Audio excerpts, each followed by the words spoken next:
prayers. Let us pray. Almighty God, our Heavenly Father, send forth, we humbly pray, upon your servants who bear office in this country, the spirit of charity and justice, that we may in all things walk before you with steadfast purpose and single heart, and faithfully serve in all our offices, through Jesus Christ our Lord. Amen. We pray for the peace of our community and those who are called to lead. O Lord our God, you are the lover of justice and truth. Give your grace to our Parliament and to all who direct the affairs of our nation, and guide us by your Holy Spirit, we humbly pray, that by word and deed we may promote the well-being of our people and set forward peace among them, through Jesus Christ our Lord. Amen. And may the grace of our Lord Jesus Christ and the love of God and the fellowship of the Holy Spirit be with us all, now and forevermore. Amen.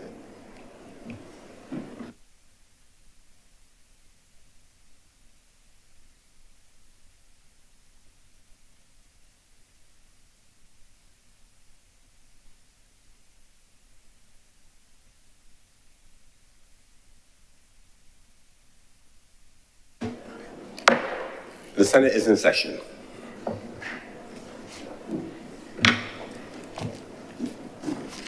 Messages from Her Excellency the President.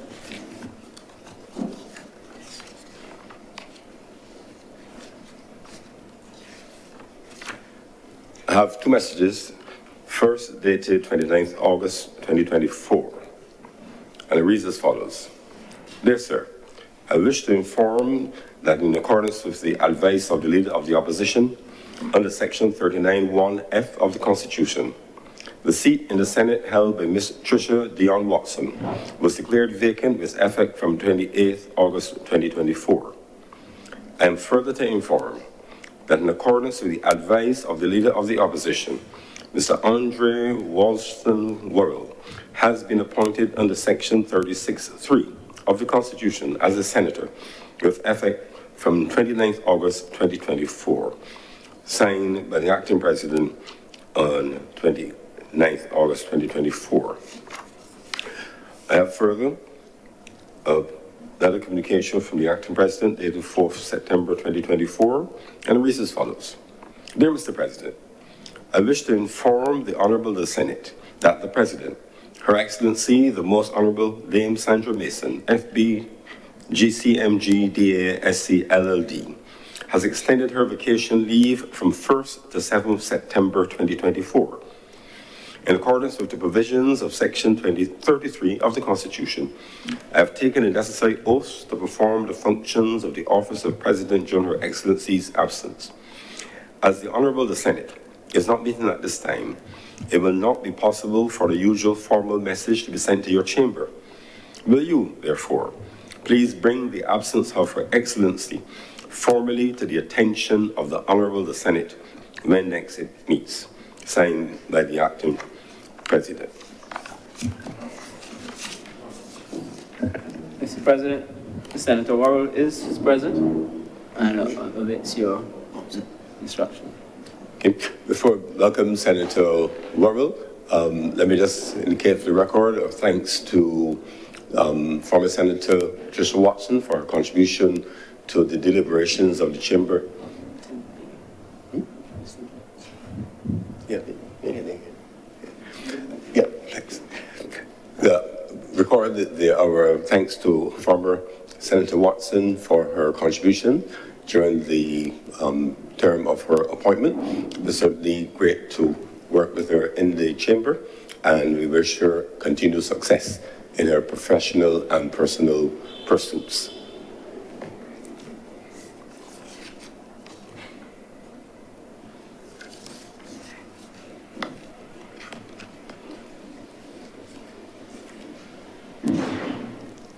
Welcome, Senator Worrell. Please take your seat.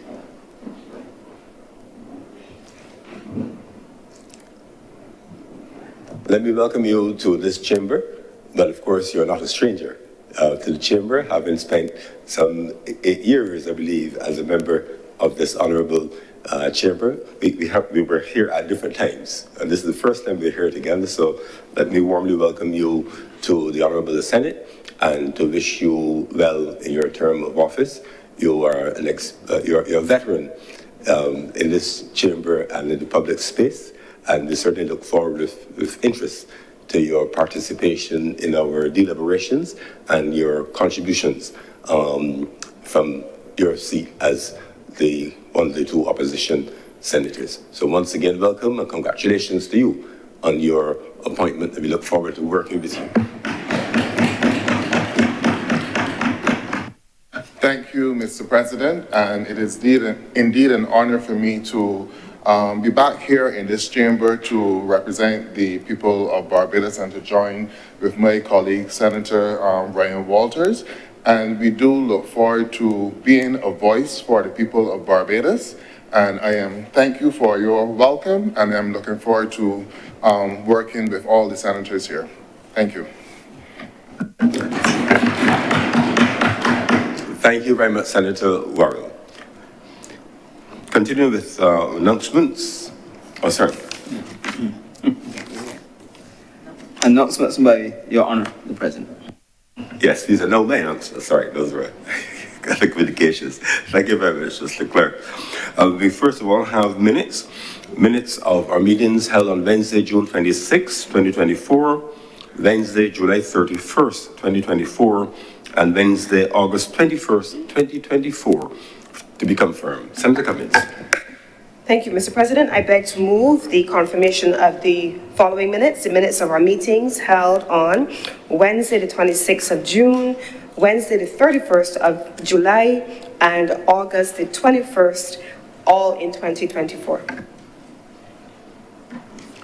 The question is that the minutes of our meetings held on June 26th, July 31st, and August 21st, 2024 be confirmed. Will all honourable senators in favour please say aye? Aye. Those against please say no. The things the ayes have it, those minutes stand confirmed. By way of further announcements, I have in the excuses for absence from our meeting today from the Senator, the Most Honourable Dr. Walcott, her Honour Senator Thompson, both of whom are away on national duty. Senator Mr. Maynard, who will be absent today, and Senator Crystal Drakes has indicated that she'll be late. Oh, and Senator Kevin Boyce will be absent today.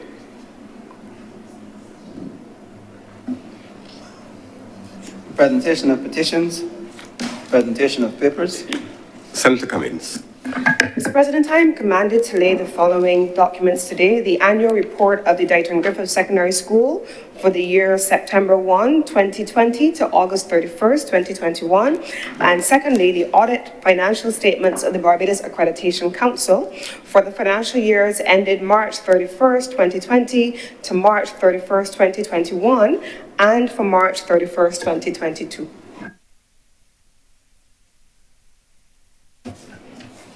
Reports from select committees, questions to ministers, requests for leave to move the adjournment of the Senate on matters of urgent public importance, statements by ministers or parliamentary secretaries, personal explanations, motions relating to the business or sittings of the Senate, moved by minister. Senator Cummins. Mr. President, I beg to move the suspension of standing orders 22-1 and 45-2 for the remainder of today's sitting. The question is that standing orders 22-1 and 45-2 be suspended for the remainder of today's sitting. Will those honourable senators in favour please say aye? Those against please say no. Methinks the ayes have it.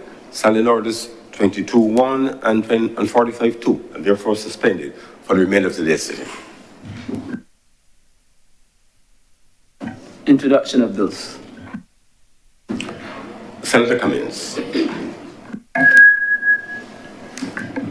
Mr. President, I want to join you in welcoming our newest member of the Senate, the Honourable, Senator Mr. Honourable. I do understand that you have been here before, and so I have every confidence that your tenure here will add to the rich and robust debate that takes place in this honourable chamber, and that it will comply with all of the regular expected parliamentary procedures that we have all become accustomed to. So welcome once again. Mr. President, today I stand, first of all, to beg the first reading of the Electricity Supply Bill 2024. The withdrawal. Yeah.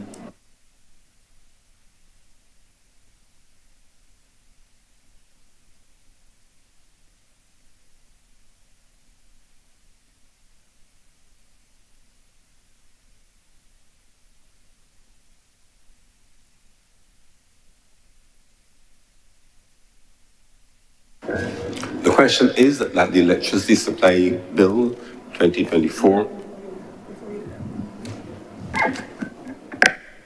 Mr. President, the bill that is before the Honourable Chamber is to be withdrawn and to replace. Honourable members are in possession of the new bill, which is to be substituted. And so I beg to move that this current bill be withdrawn and replaced with the one which was circulated.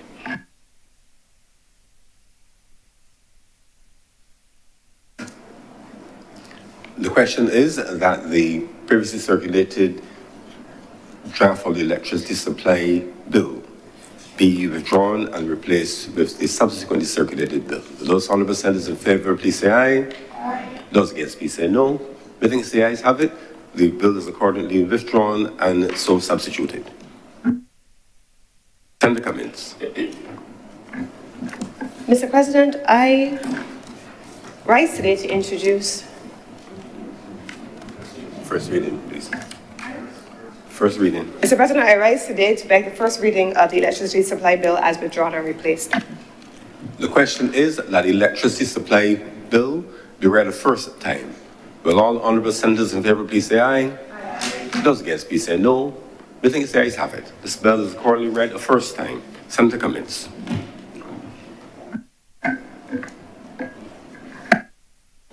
We don't have to. Right. Mr. President, public business. Public business is now the order of the day. Order number 6. Order number 6. In the name of the Honourable Leader of the Senate, to move the second reading of the Electricity Supply Bill 2024. Senator Cummins. Mr. President, the bill before the Honourable Senate is a detailed and an extensive bill. The colleagues are in possession of the bill, which is at order number 6, and I intend during the course of my presentation today to take the time to ensure that colleagues have a full update on not only the process by which this bill has been brought before this honourable chamber, but also, Mr. President, the substance of the bill. I start, first of all, Mr. President, with the process by which this bill has now reached this honourable chamber. Mr. President, somewhere back in 2019, when it was made clear that the existing regime under the Electric Light and Power Act and where the democratized and liberalized energy sector was evolving needed to be aligned, the journey of this bill began. This bill, Mr. President, was initially drafted for the first time in 2019. And then, Mr. President, from that far back, consultations were held with the primary stakeholders in the energy sector and broad stakeholders in the energy sector. 2019, Mr. President, at that time, we had stakeholders which included the Fair Trading Commission, the Government Electrical and Engineering Department, the Ministry of Energy, of course, anchored the process, the Electric Light and Power Committee, and the list continued. On the basis of those 2019 consultations which started, a bill itself then began to evolve by 2020. And in 2020 then, Mr. President, the draft bill was then submitted to the Chief Parliamentary Council, who, as we all know, is responsible for the legislative drafting of government's bills. In 2020 then, and by 2020, Mr. President, and with great detailed work undertaken, the legislative part of the drafting began. Mr. President, by 2022, in November, the bill then was being prepared for submission for the first time, starting in 2019, to the Cabinet of Barbados. Mr. President, I recall, I believe we were on the way to the late Sir Lloyd Standiford, his funeral. We were on our way to St. Peter Parish Church. And I recall, Mr. President, as the minister with responsibility for this bill, being on a call all the way from the pickup point where all of us assembled, all the way to St. Peter Parish Church, dressed for a funeral and with my pods in my ear, going through this bill in draft, line by line, section by section, until I arrived at the church. That was on the day of the funeral of the late Sir Lloyd Standiford. This is how long this goes back. That call, Mr. President, included persons, including the Chief Parliamentary Counsel and several others. Once that bill was finalized coming out of that process, Mr. President, I had to leave that consultation with my pods in my ear because it was taking place online, and I went to the funeral while the consultation continued, line by line, section by section. The bill then went, Mr. President, to the Cabinet. The Cabinet then approved the bill, issued drafting instructions, issued instructions to the Chief Parliamentary Counsel then to take the bill and to ready it for public consultation. That was in November of 2022, Mr. President. That process continued, Mr. President. Once the bill came back to the ministry, the bill was put out for public consultation. That public consultation, Mr. President, continued until February of 2023, where on the platform of the Ministry of Energy and Business's website, via the Government Information Service on all of their platforms, via public notices in the newspaper inviting public consultation on the bill and inviting persons to submit comments on the bill, every member of this country who asserts that they have an interest in the electricity sector had an opportunity between 2019 and 2023, if they so desired, to comment on this bill. But that was at February 2023, Mr. President. We then, come February 2023, took all of the comments that we received from all of the stakeholders. Ms. Braffet on the Pike Corner bus, to the association, Mr. President, who has a vested interest in Barbados Renewable Energy Association, they all submitted comments. The Fair Trading Commission submitted comments. We then went through the arduous task, Mr. President, and I want to commend the officers of the Ministry of Energy, because drafting is no small thing. And drafting, when having a consultative process as wide as I have described, is definitely no small thing. So, Mr. President, the team at the Ministry of Energy, and we had a consultant who was hired to work with the ministry, then took all of the comments of all of those who had an interest in the energy sector and being consultative in the energy sector. They then codified collated all of those comments into a detailed matrix. That detailed matrix, Mr. President, led to us having a consultation in person at the Lloyd Erskine Standiford Center, where the public and those persons who had submitted comments were invited to attend. They attended that meeting in their numbers, Mr. President. We used one of the large meeting rooms in LESC because the number of persons who confirmed their participation was so significant. And they came, Mr. President, and submitted their further views on the consolidated text. They had the opportunity, Mr. President, to interrogate submissions that had been made by other parties that they may or may not have agreed with. They had the opportunity to make further revisions to their additional submissions. They had the opportunity, Mr. President, to say, I agree here, but I would prefer something else to go there. It was an exhaustive process, Mr. President. When we were finished with that, Mr. President, come March of 2024, we were not satisfied still that we had made sure that everybody's views had been incorporated. This is a government of consultation, Mr. President, and this bill is perhaps one of the most recent representations of what consultation and engagement with the public looks like. Not just talked about, looks like, Mr. President. So what did we do? We then, Mr. President, between March and September, as recently as last week, not only did we send the draft revised bill back out to the same stakeholders and invite them to comment again, we then included our international partners, who this honorable chamber has heard me speak about on more than one occasion, to come to give their comments. These are people who have worked with the Rockefeller Fund on energy sectors all across the globe. They're not just local or even regional experts, they're international best practice experts. The Global Alliance for Energy People and Planet, they had an opportunity to comment. The Renewable Energy Laboratory Project, RELP, which is a department of the National Regulatory Authority of the Energy Ministry, or what would be the equivalent of the Energy Ministry of the US government. We had the Regulatory Assistance Project coming on board as well.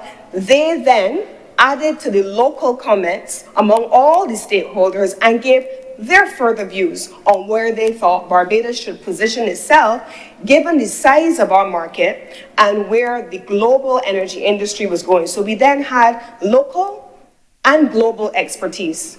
But we didn't stop there, Mr. President. We also then engaged through the person who we brought on last, Sir David Simmons, and I want to commend him, who is the chairman of the Law Reform Commission. He then came on board, Mr. President, with this process. He took everything that I have just described and everything we collated, and he, with his vast experience in the law and in drafting and in managing legal sectors, took the opportunity to engage further with his colleagues across the region. He had the opportunity, Mr. President, to engage with his counterparts and his colleagues in Jamaica and in other jurisdictions. And he wrote several legal briefs for us on elements of the brief. I learned things like the Carltona principle that I did not know existed before from Sir David Simmons. He then took the opportunity, Mr. President, not just to write the legal briefs, but to meet with the technical teams and the legal consultants to go over the draft and to meet with the Chief Parliamentary Counsel, Mr. President. This was no fly-by-night development of any bill, and it most certainly has not been snuck here. Mr. President, when we were finished doing that, we took the opportunity thereafter, Mr. President, to have a further collation of the bill, further revisions of the bill under the very careful and skilled guidance of Sir David Simmons, who is not a lawyer of any kind of questionable repute, even slightly.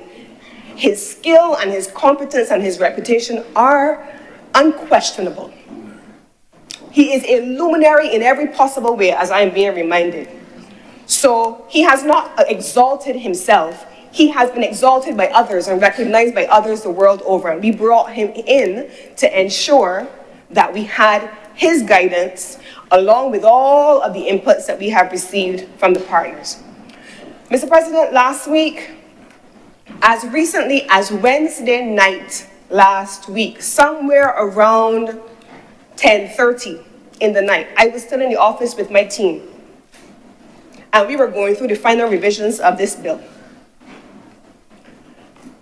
The Fair Trading Commission, Mr. President, submitted comments as recently as 10:30 on Wednesday last week on the draft of the bill.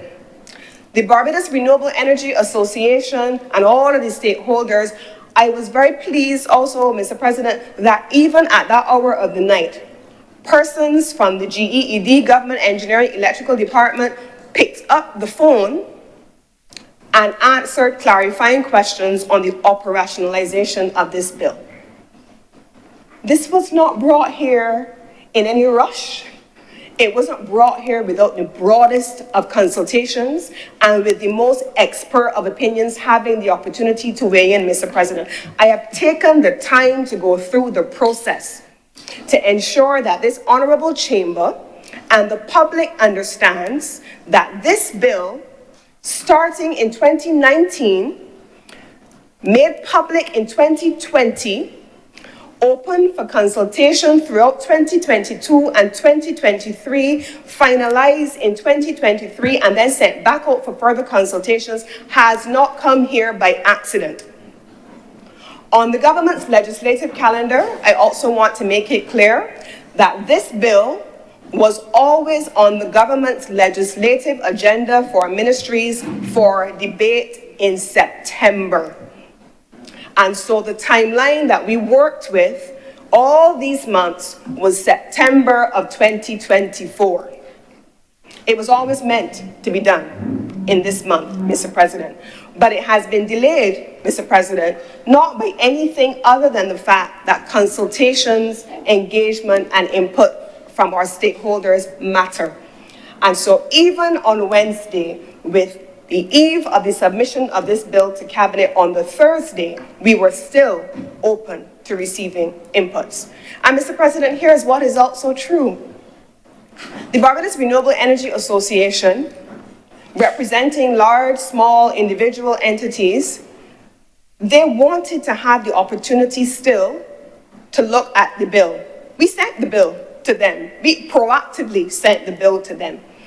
They were not able to comment in any great detail in time. But you know what we said to them, Mr. President?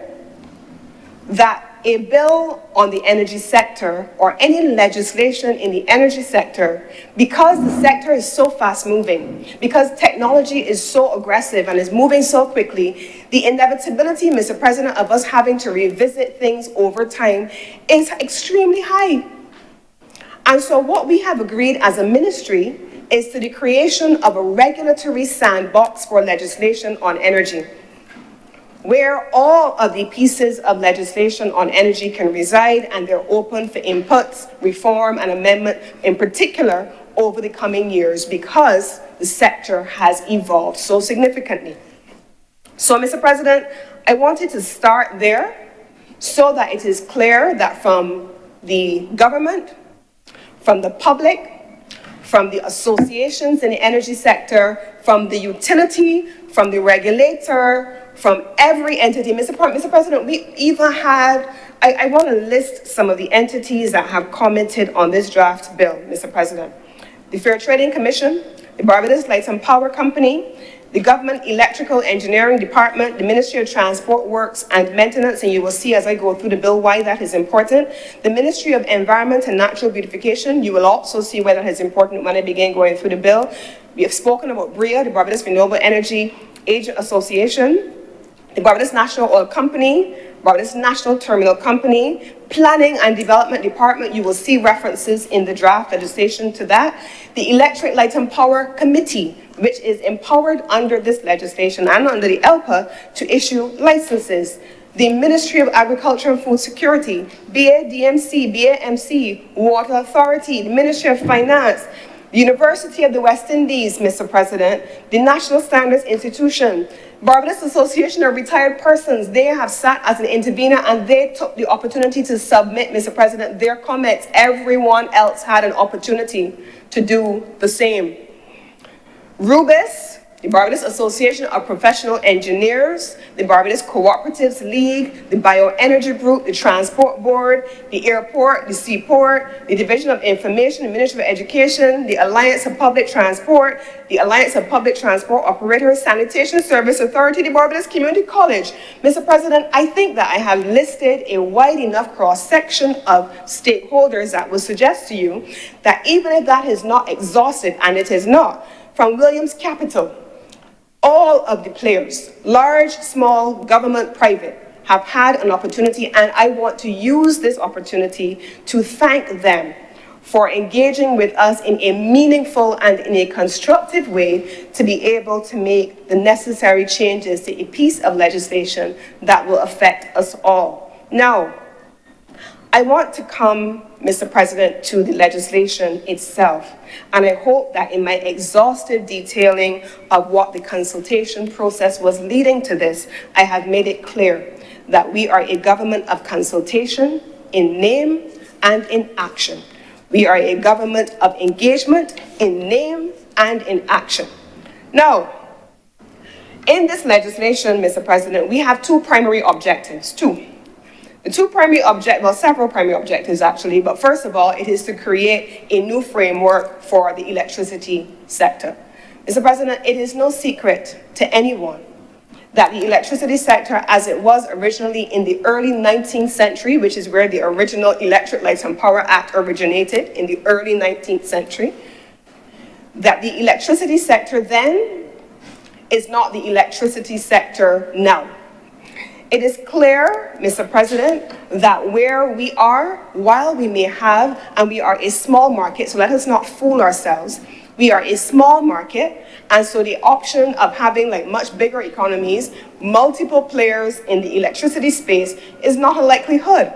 Across the Caribbean region, in every instance, you have a single utility. Every single Caribbean country, because of size and scale, they have a single utility.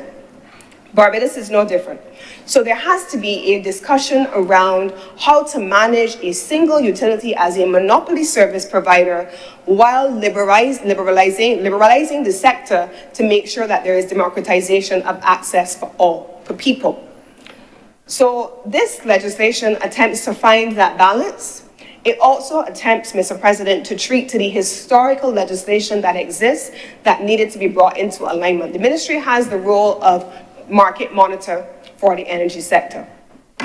The Fair Trading Commission, governed by the Fair Trading Commission Act and with responsibility for administering the Utilities Regulation Act, has the responsibility of the regulator, ensuring fair competition, ensuring that they protect the rights of the consumer, ensuring that they also provide for an enabling environment to ensure that investments by the monopoly utility are managed in a way that it balances both the cost effectiveness of that investment, the return on investment by the entity, and simultaneously protecting consumers. Those are the remits of the Fair Trading Commission.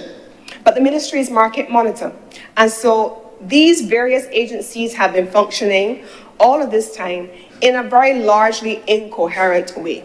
There has not been historically the kind of collaboration that has been needed on a policy level among the agencies. This bill seeks to do that. You will see, Mr. President, throughout the legislation, the balancing of the ministry as market monitor, where policy for the country is set, and policy as derived by the kind of consultative process that I have just described, is how we arrive at an end point. We are still implementing of 2019, the Barbados National Energy Policy, so that is a framing policy that guides what the ministry does, but the regulator, the commission, they focus on the regulatory management, and you, Mr. President, would know the role of the FTC having sat in a chair before. Mr. President, the first section of this bill then speaks to the overall umbrella objective, system planning. This did not exist in the original Electric Light and Power Act. System planning requires now, for the first time, the development of mechanisms in a coherent, policy-driven way, as I have just outlined, of a number of things. One, an integrated resource and resilience plan. So it looks here under 5.1a in the legislation on the system planning. It says develop integrated resources and resilience and grid modernization plans for the system. So those are not small things, Mr. President. In the case of the integrated resource and resilience plan, the last integrated resource and resilience plan, Mr. President, was done in 2021. The one before that was done in 2019. This is what I'm talking about when I say that transformation happens quickly in the energy sector, and so you will continuously have to have that regulatory sandbox where you are continuously updating. The most recent Integrated Resource and Resilience Plan, Mr. President, is a 2024 instrument. It is currently now, Mr. President, in between the time that we launched it in August 2023 and completed it in early 2024 with the consultants, Mott MacDonald, who had been brought in to do this process and have done it several times before, things had changed. And so we, rather than publish a document that potentially could have been dated, went back to make further amendments, and we are now awaiting the 2024 edition of the Integrated Resource and Resilience Plan. Today is the 27th of September, Mr. President, and as at the 25th of September, the most recent grid modernization plan went out for public consultation. Again, public consultation. The grid modernization plan, which is a requirement of the utility, was drafted, completed, shared with the ministry, but before being shared with the ministry, it had to go to GEED. Once it came back from GEED, the ministry weighed in, but then it had to go to the regulator, as most things do, and it went to the Fair Trading Commission. The Fair Trading Commission, which has the role of the public interlocutor, where the public consultation is legally required, the public consultation then started, and for a period of 3 weeks, Mr. President, the Fair Trading Commission opened the grid code to public consultation and submissions. That deadline ended on the 25th of September, and now the team the technical team at the Fair Trading Commission will take those comments on board, and then the final grid code will evolve as a result of that process. But what this legislation does, and I'm not going to spend much time on this part of it beyond here, but it will be to make sure that the kind of policy coherence that I just spoke about is done in every single instance for all system planning. So what the legislation introduces in this section, Mr. President, is that these things must be developed in consultation with the Commission, which is the Fair Trading Commission, the Chief Electrical Officer, which is the GEED, the System Operator, and the Ministry. So it broadens the scope and makes sure in the legislation that all agencies are in tandem and working towards the same thing, Mr. President. Equally, it requires consultation with those same entities that I spoke about on any matter concerning the electricity sector and on matters concerning the system. It also speaks about system forecasting as directed by the minister. Now, this is an important part of the conversation, Mr. President. We come to work every day. We don't sit on the outside of the system, we sit on the inside of the system. So some of these things we're not guessing at. And sometimes there are persons who think that because they sit on the outside or they may have a couple of conversations that they become the experts on the process. Mr. President, the system planning that we're talking about here, the Ministry of Energy did not and has not for its history had an electricity planning unit. It has not. The Ministry of Public Service has approved the creation of an electricity planning unit, and recruitment is underway now to populate that division. That division internal to the Ministry of Energy is to support exactly what we have here, system planning.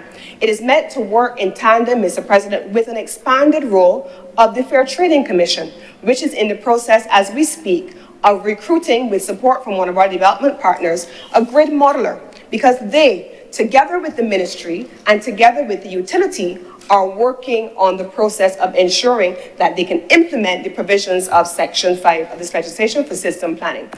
Now, the utility has been extraordinarily cooperative in providing information as requested. Every Friday, I did not have the meeting this morning because I was here, but also because I was in another meeting. Every single Friday, we have, I guess I could call it system planning meetings, but we're specifically dealing with one issue, and we meet every single Friday. And in those meetings, Mr. President, every week, we have the entire Ministry Energy core team, the leadership of the ministry. I chair the meeting as well. We have our international partners, we have the Fair Trading Commission, and we have the utility. We have a data room. We have non-disclosure agreements which have been signed. And in the data room, the utility shares all of the information required by the ministry to engage in system planning. And they have shared all of the information required by the Fair Trading Commission. That is not public information. That is subject to non-disclosure information. They probably will not share that by anybody who just picks up the phone and calls them and asks them. But there is a data room governed by a non-disclosure agreement which exists. And so every piece of information is in there for the purpose of implementing system planning. Then, Mr. President, this is important, the introduction of microgrids. This was not there in the original legislation, but it is critical. It is part of the liberalization of the sector. And so the idea, Mr. President, of including smart grid infrastructure, as my colleague, Dr. Chantel Monroe-Knight would know, smart grid infrastructure for electricity is almost the equivalent as we have done it, and we've seen it done in the past for water. Barbados Water Authority having to have smart grid infrastructure, the same thing applies to the utility.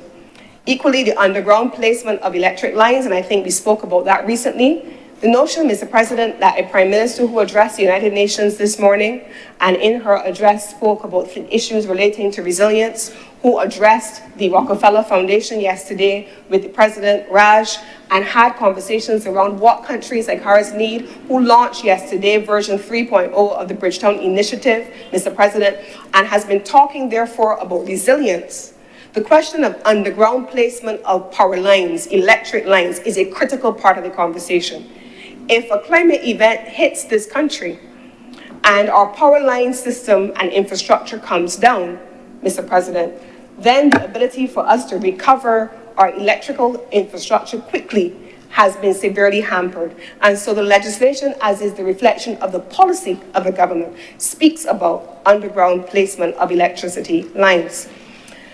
It also speaks, Mr. President, moving on to section 6.1, about the process of engaging, again, consultation. The language is throughout the legislation. Targets for electricity supply this time now from sources of renewable energy. You have to integrate, Mr. President, the commission, again, the chief electrical officer, the utility, and the system operator. Any other persons as may be deemed appropriate, because we want to make sure that it is wide. Equally, Mr. President, I then want to bring attention further to the question of the Advisory Committee. At section 8.1, this is a mirror almost, but not in its entirety, of the Advisory Committee that we know as the LPAC, which has been established under the ELPA. The ELPA, Mr. President, did establish an advisory committee, but the advisory committee, Mr. President, here, and you will see it in the first schedule, and how it has been expanded, and then section 8.1.4, you will see it here, Mr. President, where the functions of the committee are as they are. But then if you were to go to the first schedule, we have integrated that not just the role of the committee to focus on advising the minister on matters especially relating to licenses, but to ensure that one, the committee is populated by experts in their disciplines who understand the energy sector specifically, but then secondly, Mr. President, that the committee has the opportunity in its own right, before advising the minister, whoever that minister is, to consult with anybody who it deems to be an expert in a given area. This is captured in the first schedule relating to section 8 of the legislation. So the idea here, Mr. President, is that yes, we know people sit on boards, people sit on committees, and they may counsel themselves a lot of times because they're experts. But we wanted to make sure that sometimes, especially where technology is fast evolving, Mr. President, when the 2021 Integrated Resource Resilience Plan was done, they had no hydrogen projects in there, Mr. President, not one. In 2019, it wasn't even a thought. But in 2023, we have one. And so the 2023-2024 Integrated Resource Resilience Plan, by definition, looks different to the one that was just 2 years before. So the notion, Mr. President, that a committee can remain static and not consult on issues that are in the expertise of persons who may have come into the space subsequent to their appointment is a notion that we do not subscribe to. And we have made way for experts in specific disciplines, whoever they may be, to be able to engage either proactively or reactively with the ELPA committee. That has been a new innovation that we have put here, Mr. President. Restrictions on certain electricity services without licenses. But Mr. President, this is not, I don't think, magic. You can go and set up electricity without a license easily. Electricity is not water. Electricity burns. Electricity is a safety concern. It has specific considerations that require it to be managed using certain standards. And so Section 9 speaks about what those standards are, and it requires those persons to have licensable activities covered there. The process of applying for a license is detailed at Section 10. The issuance of a license in the same way is also captured there, and you will see mentioned, and it will come up a little later, under the Planning and Development Act. You will see the section of the legislation that also speaks about planning and development. But then, Mr. President, one of the things that is particularly new is in Section 12 and onward. Sometimes you will not always agree with the decisions that have been made by the technical officials, and one of the submissions that was made by one of the parties, I believe it was the legal counsels, they advised that it was important to incorporate the right to be heard. So that before you make a decision, there's one thing to have the right of appealing the decision, as was there in the original legislation, but before you get to appellate action, there has to be the right to be heard. And we included the right to be heard throughout the legislation. First, the right to be heard, outline the process of appealing if you were uncomfortable with the decision, incorporated the ability to make the changes as required, and then once the changes were made, then the decision could be stayed and it would not have to be taken. And that has been covered, Mr. President, in all of these elements. Mr. President, at Section 13, that is an important section. It speaks about local content. This is perhaps one of the most important elements of the legislation that is before us and is important to all of us. Mr. President, the section is decidedly broad, and I want to spend a moment on this. When we consulted with stakeholders and partners, there were a number of very prescriptive recommendations that were being made. Some people wanted to have a minimum threshold for investment. Some people wanted to have a guaranteed percentage of investment made available. And the decision there was, but local participation can come in multiple different ways. And we wanted to be able to replicate that properly. And so, Mr. President, we then drew on a body of work that the Commonwealth Secretariat did for us, and we want to express our appreciation to the Commonwealth Secretariat. They created a local content policy that helped to frame what we intend to put here. And so they introduced, Mr. President, as is seen in Section 13, the reference to a local content plan. Your project may look different to Ms. Jones from St. Lucie. Ms. Jones' project from St. Lucie may look different to Ms. Barrow project from St. Philip. And so we wanted to make sure that everybody had an opportunity to frame their project within the confines of the specifics of their project to have the same outcome. So the work being done by the Commonwealth Secretariat, that was done by the Commonwealth Secretariat for us, will therefore be captured in the regulations that will be appended to this bill upon proclamation. Those regulations, Mr. President, will include the local content plan, which will cover a couple of things. The inclusion of the local content plans, Mr. President, will include measures that the Commonwealth has shared in their policy paper, such as the following. Individuals shall be given consideration in matters of employment and training and the provision of goods and service in the energy industry value chain. The minister may require that as a condition to receive training pursuant to the legislation, in an individual, Barbadian individual, who is an employee of the government or any of its agencies be bonded to the state for a specific time. Barbadian companies shall be given consideration in the award of licenses, the supply of equipment, goods and services, and all other projects for which tenders and contracts are awarded in the energy industry value chain. But Mr. President, let us also be clear. We are not the innovators of the technology. We're not the manufacturers of the technology. A lot of these things may sound good. Let's buy it local. And in some instances, Mr. President, you may have to partner with a local entity, but you can't buy it in its entirety local. Where would I buy hydrogen? locally. It doesn't exist. But you have local partners who have become investors in a hydrogen project, and collectively, with an international partner, they are able to launch a project. This is not an academic exercise. This is how it has actually been playing out in the market. Solar panels, Mr. President, are not produced in Barbados, but why should we not be producing solar panels in Barbados? And so there has been a discussion around not necessarily producing solar panels in Barbados, because you want to make sure that there's still economies of scale, but assembling solar panels in Barbados, which would then focus not just on Barbados's consumption requirements, but the regional consumption requirements. We also have, Mr. President, mechanisms like joint venture arrangements within a Barbadian company where you have percentage ownership of the company, and so on and so on and so on.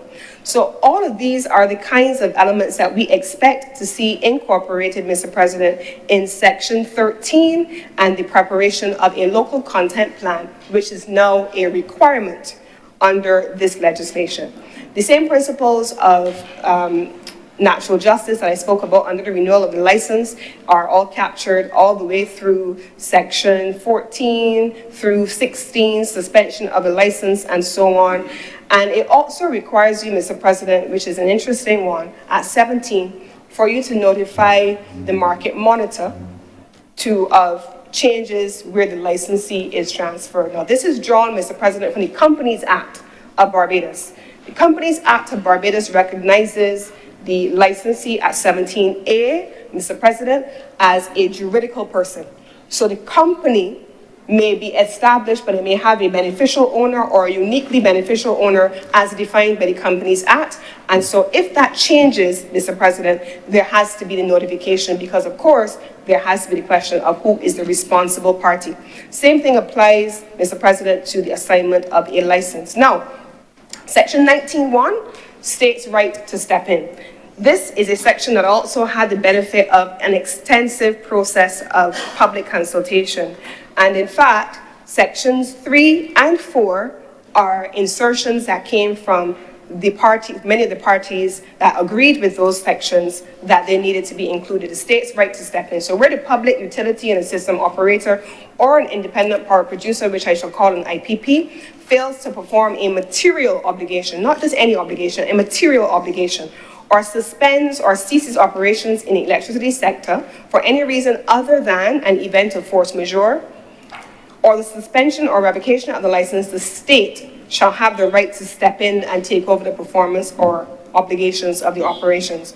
So in summary, Mr. President, at a very high level, electricity is a public good, and the state has a responsibility to ensure that it is protected. However, when Section 2 is looked at, it says the state may assign the right specified in subsection 1 to another person who is qualified to perform the obligation or continue the operation. But we did not want that to be the standalone section.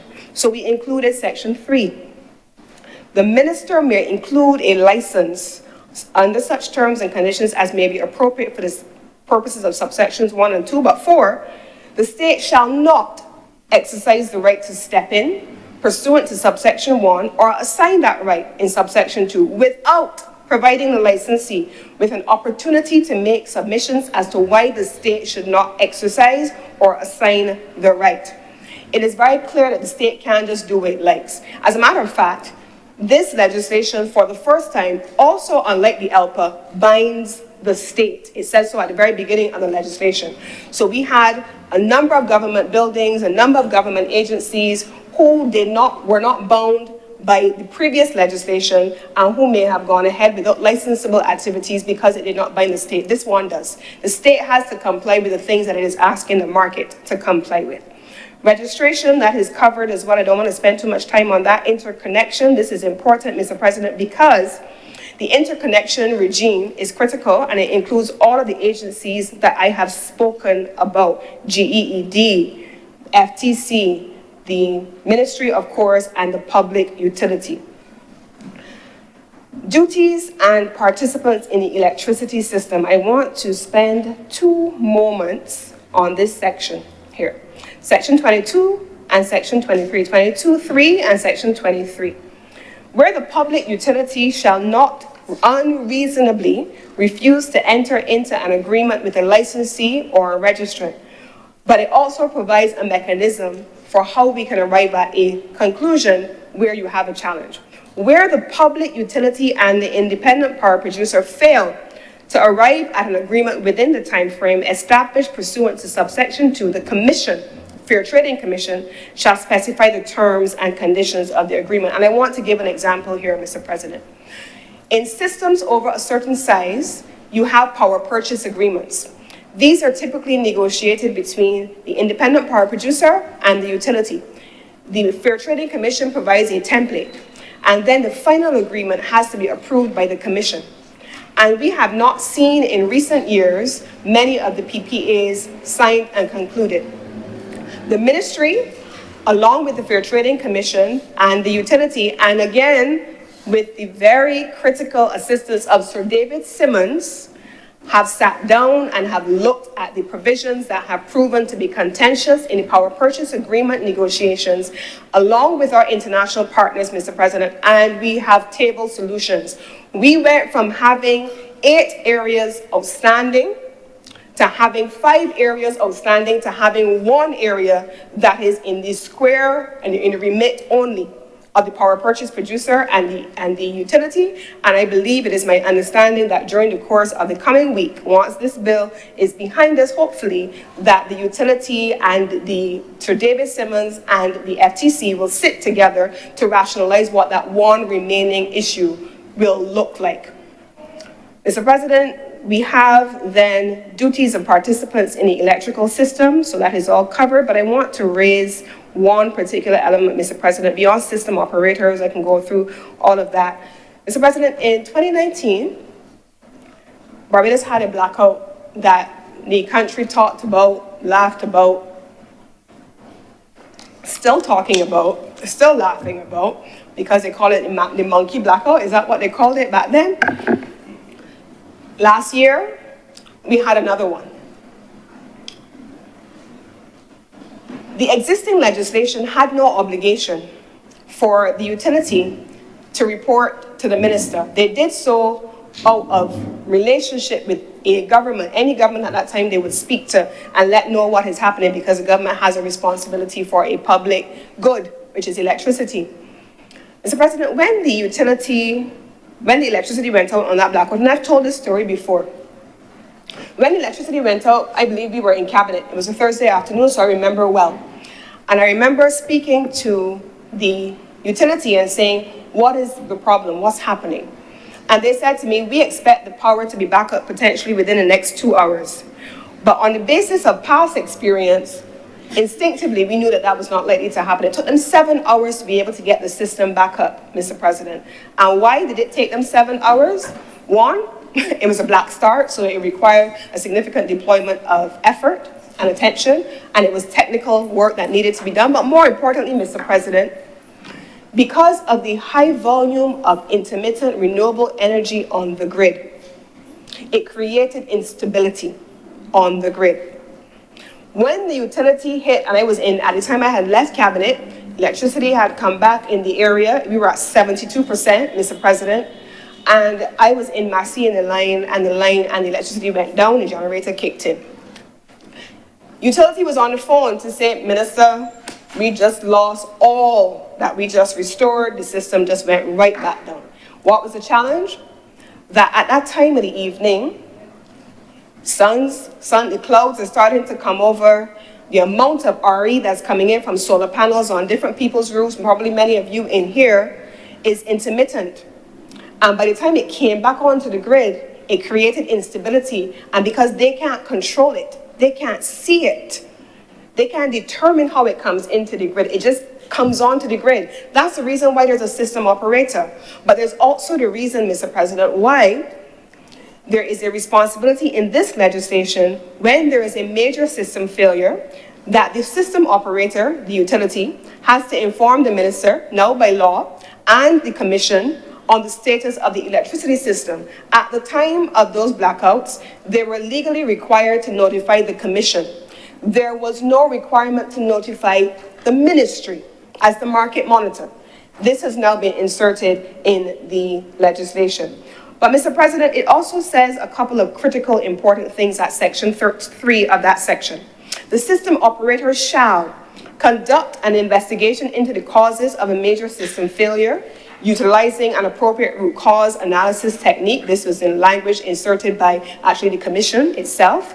We then have, Mr. President, they must submit to the minister, i.e. the market monitor, not the minister, the person, but the minister, the market monitor, and the commission, within 30 days of the system being restored to normal operating levels, a report on the matter, which shall include all the things above, its findings on the cause of the failure, an assessment of the costs associated with the failure, the measures taken to restore the system. But this is the part that I want to share. The measures to be taken to avoid a recurrence of the failure. And then 5, the measures taken to effectively communicate with the public regarding the failure and restoration of the system. We have incorporated the public all the way through in this legislation.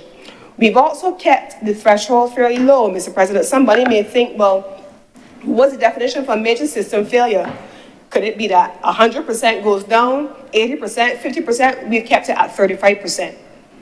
If 35% of the cumulative installed capacity on the public grid goes down and it lasts for at least 2 hours, it is considered a major system failure. So, Mr. President, this is the section relating to the system operator. Where the public utility is a system operator, it has some very specific requirements there, and it speaks to its responsibilities on dispatch, which must be kept separate from its other activities relating to generation, storage, transmission, distribution, and the sale of electricity. Mr. President, as I come to the latter part and try to close out my initial presentation, I did say I was going to try to be as exhaustive as I could on the bill. Under Part 6, Mr. President, of the legislation, and I'm not going to go through this section of the legislation covers the interrelationship between the Ministry of Public Works, Ministry of Transport and Works, and the Government Electrical and Engineering Department. This creates, Mr. President, these sections are lifted from the previous legislation at 2013, but they have been improved on, Mr. President, by expanding them substantially. So in summary, Mr. President, you can't just go and break up the people road and just decide what you're going to do without reference to the Chief Technical Officer. So you see the reference to the Chief Technical Officer, a functionary, all the way through here. You see the reference, Mr. President, to the Chief Electrical Officer, all the way through the text as it relates to electricity, covered in this section of the legislation. The power to alter the positions of poles and wires and so on, that's not a matter in the public domain. You can't just do what you feel like. All of this is covered, Mr. President. Restriction on works above ground, restriction on the placement of electrical lines. Those are all matters which have to be dealt with and have to be approved by the appropriate technical entity, Mr. President. Mr. President, I then want to bring attention very quickly, if I can, to the section relating to codes, the grid code. I spoke about that earlier, so you have that there. A dispatch code. A dispatch code is fairly important, especially, Mr. President, because this did not exist before, and the ministry now has a requirement for a dispatch policy and a dispatch code as well. So you have both the grid code, the dispatch code, and those shall be required under this legislation. Finally, Mr. President, well, almost finally, Part 8, Electricity System Benefit Fund.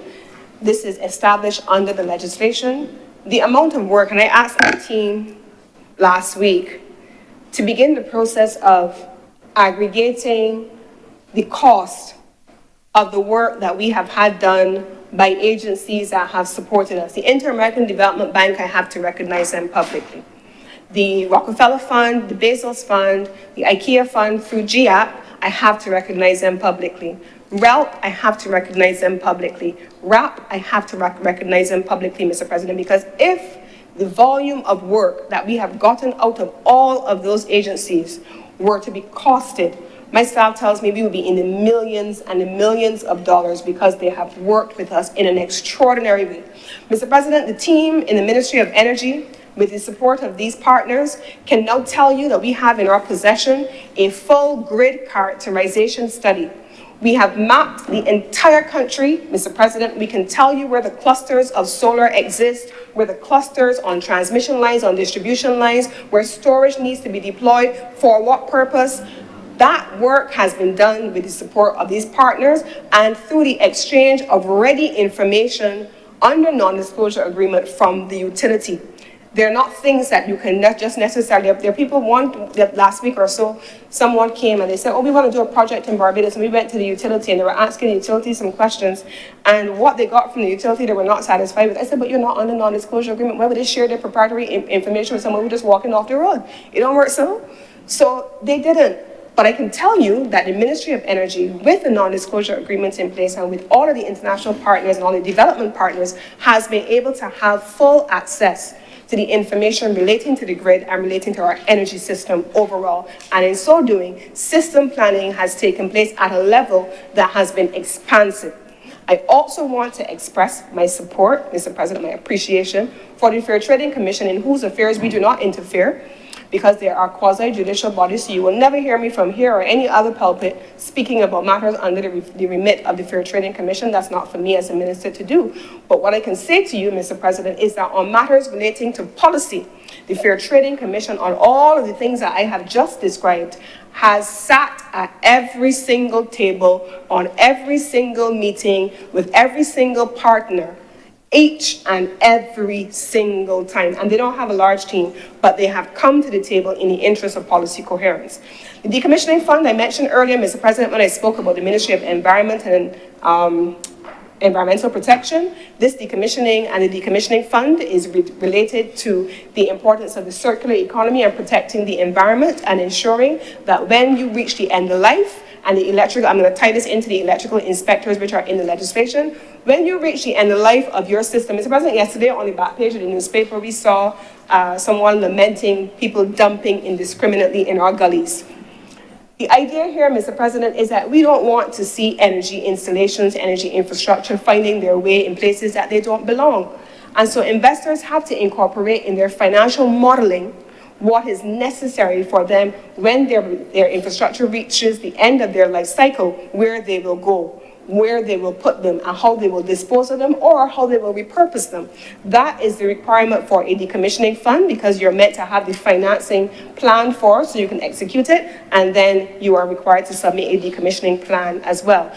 The electrical inspectors are part of this process, Mr. President, because we want to ensure, and funny enough, when Beryl passed through, I remember seeing photos of the energy teams sent me photos of Beryl, and if you recall, the Barbados Light and Power sent teams down to the affected islands, and they then shared photos.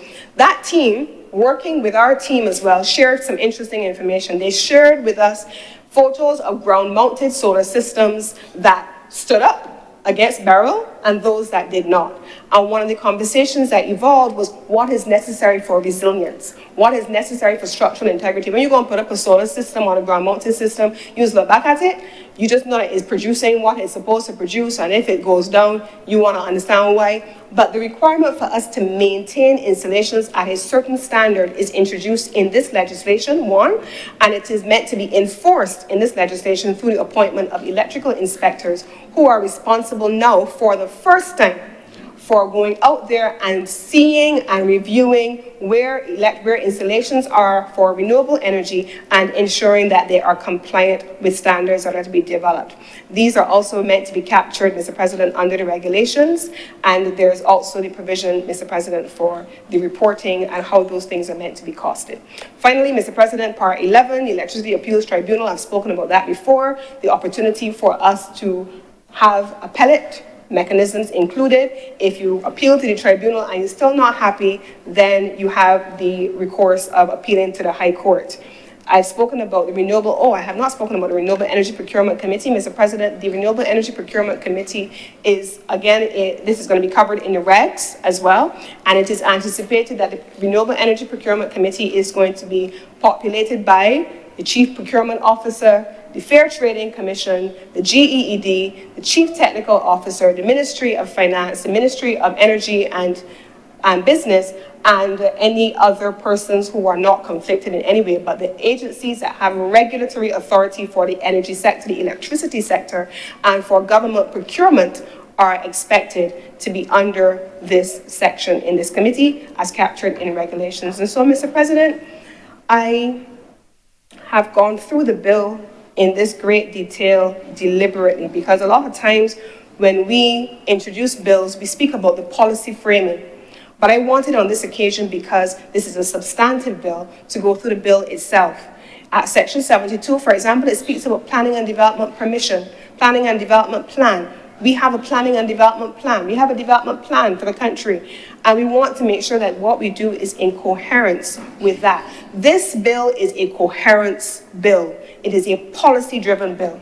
It assigns to the regulator the role of the regulator, because they already have those roles assigned in the Fair Trading Commission Act and in the Utilities Regulation Act. That's their responsibility. That's where the interveners exist. There's no mechanism. There never has been a mechanism in our legislation for there to be anything called an intervener before the ministry as a market monitor. It has never existed in law, Mr. President. That's not there. But it has existed, Mr. President, before the Fair Trading Commission. At the Planning and Development Department, which is responsible for section 72, there's also a public process. If you want to change the use, Mr. President, of a piece of land, you have to put up a sign. You have to have a public consultation in the area. People who live in the area or whoever has an interest, they are invited to come and submit. Those processes have been embedded in this legislation and they have been reaffirmed. There has been no attempt, either in spirit or in action, to remove the process of public consultation even slightly. They remain vested in law, Mr. President. And so the opportunity will come, I am sure, for me to speak about matters relating to policy. When I close up this bill, I have chosen to use my time to go over the bill itself and to make it clear. There are a range of things happening in the energy sector. There are on the policy side. This bill is not meant to be a catch-all for everything on the policy side. The policies will be spoken about at such time as may be appropriate and in a different context. But this bill speaks about regulatory management as it relates to the role of the market monitor and how the market monitor interfaces with the public, how it interfaces with the other agencies that have legal authority over the electricity sector, and then how these things then empower Barbadians as the new independent producers to come into the space and have access to what has been a lucrative and potentially transformational sector that is the sector of our future, Mr. President. And with these few words, I beg to move that this bill now be read a second time.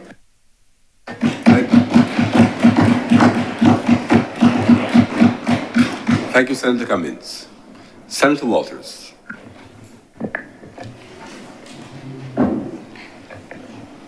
Good morning, Mr. President. Good morning to my fellow senators. Let me first join the President and the leader of government business in welcoming my comrade, Senator Honourable, to the chamber. I look forward to working with him on behalf of not only the party's interests, but the people of Barbados. Mr. President, this bill, as Senator Cummins has alluded to, is a very technical bill and deals with different specifics as relates to regulation. This is the first time that I think she's had to speak so quickly to go through the contents of a bill. And I've lost some of the explanations for some of the sections in the bill because she was going at such a pace given the time constraints. But before I dive into the details of the legislation to provide our commentary on it, I just wanted to use some of my time to give Barbadians a sense of the current state of the energy sector as we see it, and to also share with the chamber what we believe Barbadians are looking for, because we should not have a conversation this important when it comes to major utility in this country, especially the provision of electricity, and not have a discussion around the consumers. And those are who we are here to serve. Mr. President, according to the IMF staff report for the December 2023 Article 4 consultation, it says Barbados' greenhouse gas emissions are low, contributing to less than 0.01% of the global total. Emissions mainly come from energy and domestic transport, 73.7%, waste, 14.9%, industrial processes 8.5%, and agriculture 3%. In other words, as a country, our contribution to greenhouse gas emissions on a global scale is insignificant. Why then does Barbados pursue a strategy of becoming 100% renewable?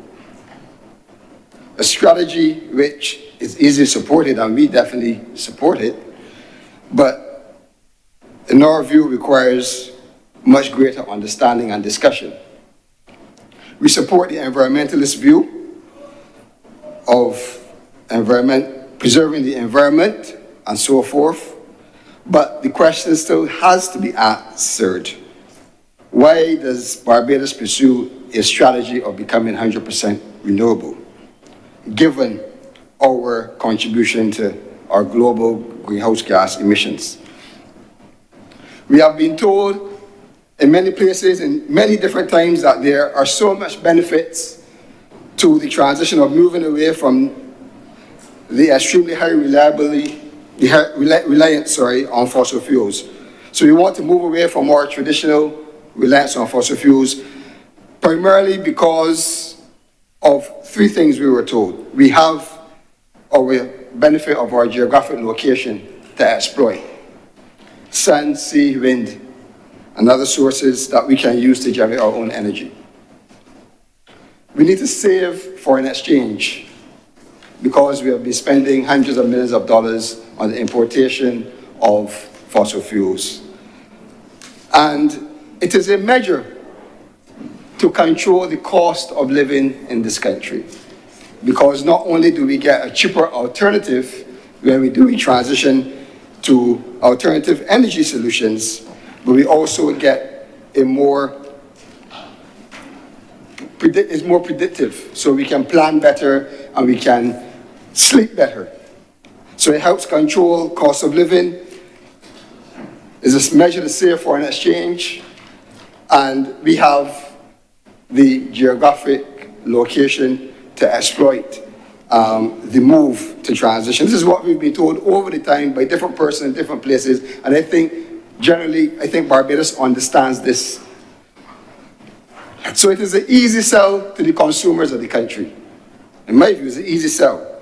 You get more affordable utility bills at home, you get more affordable transportation, and you get more affordable and predictable operating costs for business, all types of business, whether a small business, whether a large business.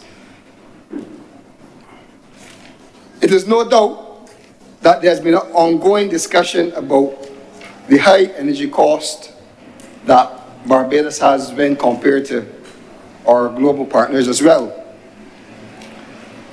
This has been an ongoing discussion, and it has been across governments, so it's not isolated to the last 6 years, definitely not. But we have seen on more than one occasion that we have ranked within the top 10 of the highest gas prices in the world. I think in 2022 we are at number 5. I think we made top 10 in the higher electricity cost in the world as well at some point. So there is clear justification why we would want to move away from the fossil fuels, because we import the fossil fuels, we import the cost. We have to go where the markets are going, where we transfer that to where we have our natural resources and we're exploiting those, then we get some measure of cost reduction and affordability and consistency in those costs as well, regardless of what is happening in other jurisdictions which we don't control. Barbadians want reliable but affordable solutions, including energy. At the same time, they need an urgent ease when it comes to the cost of living and the cost of doing business.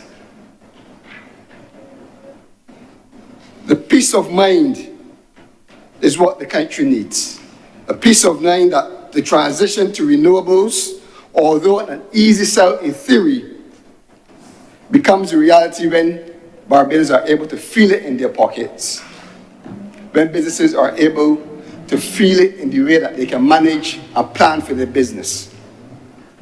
I suggest, Mr. President, that a national effort to move to alternative sources of energy should be materially focused on lowering energy costs to consumers in Barbados, whether households or businesses.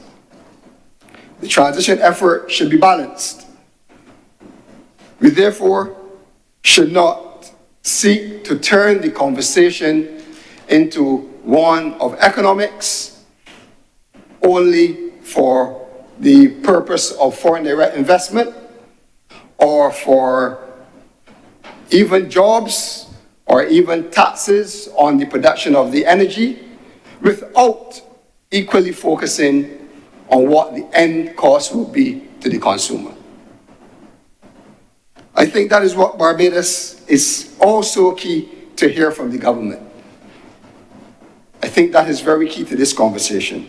The bill substantially, while it does not focus on the cost of electricity directly, and it deals with the framework and the regulation, we should be rest assured that the framework in the legislation does not have the implications to not transfer the benefits to consumers that they can feel, whether in the medium term to long term, the effects of a renewable transition in the country.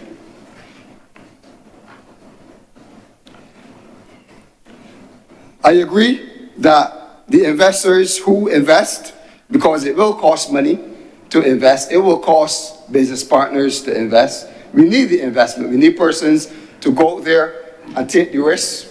It is not that much. I don't think we can use the word risk as much as we would use it in a normal business sense, because it is almost sometimes that you are guaranteed a return on your investment. But there are risks, but we understand that investors should have their fair rate of return, but consumers must also have their fair rate of return as well. The disposable incomes of households in the country has been eroded over the last 5 years, between 2017 and 2022. I think the purchasing power of Barbados have reduced by about 9%. And that information has been taken from calculation from the Central Bank report, annual report of 2022. So I'm not just saying it to pinch at people's emotions. We are feeling it. Barbadians are feeling it. And I think it is important then that legislators strike a balance and policymakers strike a balance between what an investor is expected to obtain from his investment, whether it's a local investor, whether it's a person that simply has a solution on his rooftops that is contributing to this good. A balance between the investor and a balance between the consumer, the households, and the small businesses and the businesses that operate in this country. They must be able to feel it, and the transition cannot be done at a detriment to the persons who must pay the bills. So while the bill does not address fundamentally the financial issues, as Senator Cummings alluded to, it focuses on the structure and organization of the industry. We must ensure that the contents and the structure that we seek to set up does just that, strike the balance between the investor and, more importantly, the consumer. Mr. President, it is important also to bring into focus some of the things that have been happening in the sector over the last few years, because things are moving so fast that sometimes we lose sight of either the advances or the setbacks that we've had. And I think that this provides an opportunity for us to look at the sector, especially over the last few years since this government took office. In coming to office, the government of Barbados pursued the agenda to 100% renewable by 2030. We have a Barbados National Energy Policy, which was referred to on multiple occasions for 2019 to 2030, that allows them, that supports that vision.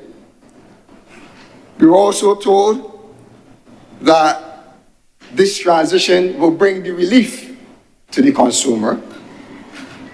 And we also had more things from government officials, sir, that promoted the agenda from an economic perspective. And we've heard phrases like spurring economic growth. A minister also made a reference to renewable technologies as investment pathways. And that was, in coming to office, that is some of the conversation and dialogue that the government had with the public. It identified the transport sector as key to the transition.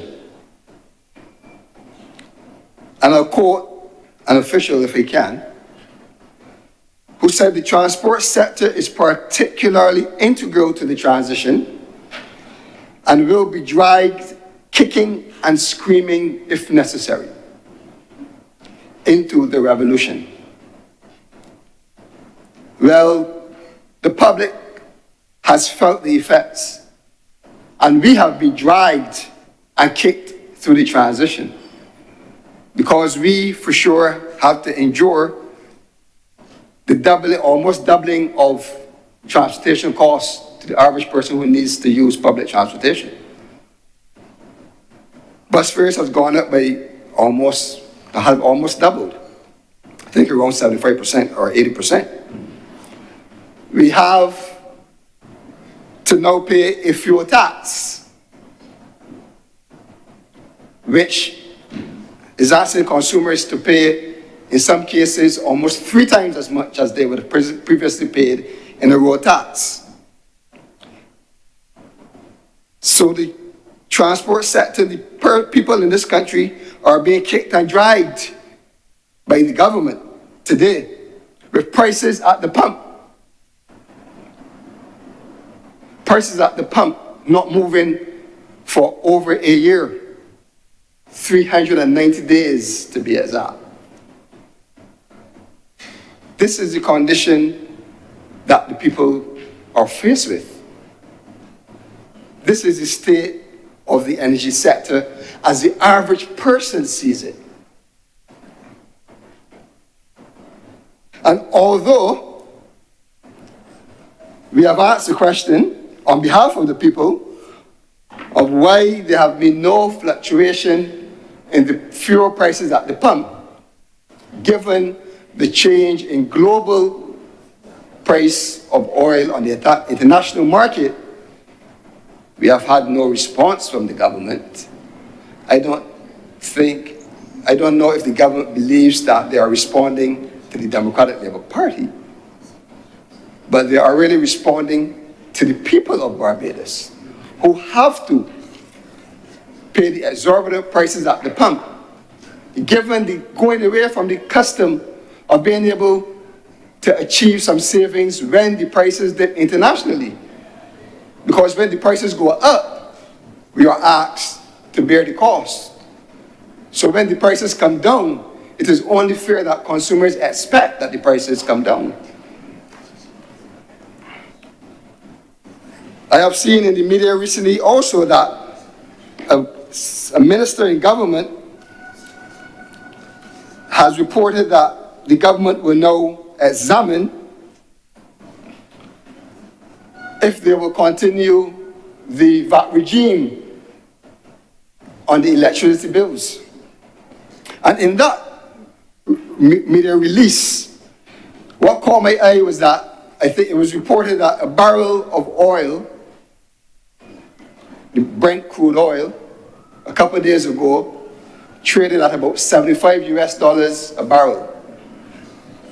And when I checked the history and the correlation between the price of a barrel of oil on the international market using the same Brent crude oil index and the price at the pump, Barbadians in the past were paying around $4 per litre. We are paying $4.22. So there are questions that need to be asked when it comes to the energy sector in this country. As I said, we cannot move ahead without taking the consumers with us. A very important part of what we do here is to effect change, positive change in the livelihoods of Barbadians. The government continued with their energy transition, and they got going with the public sector smart energy program, which research says $56 million was invested into the program to retrofit government buildings, to bring renewable and efficiency technologies, public lights and energy efficiency technologies to public lighting, etc., as well as to encourage studies on renewable energies and institutional strengthening and public awareness. The government moved swiftly to announce to Barbados that the renewable energy sector, the energy sector, was open for business. Homeowners were told to get involved in the renewable thrust, in the energy revolution, as they term it.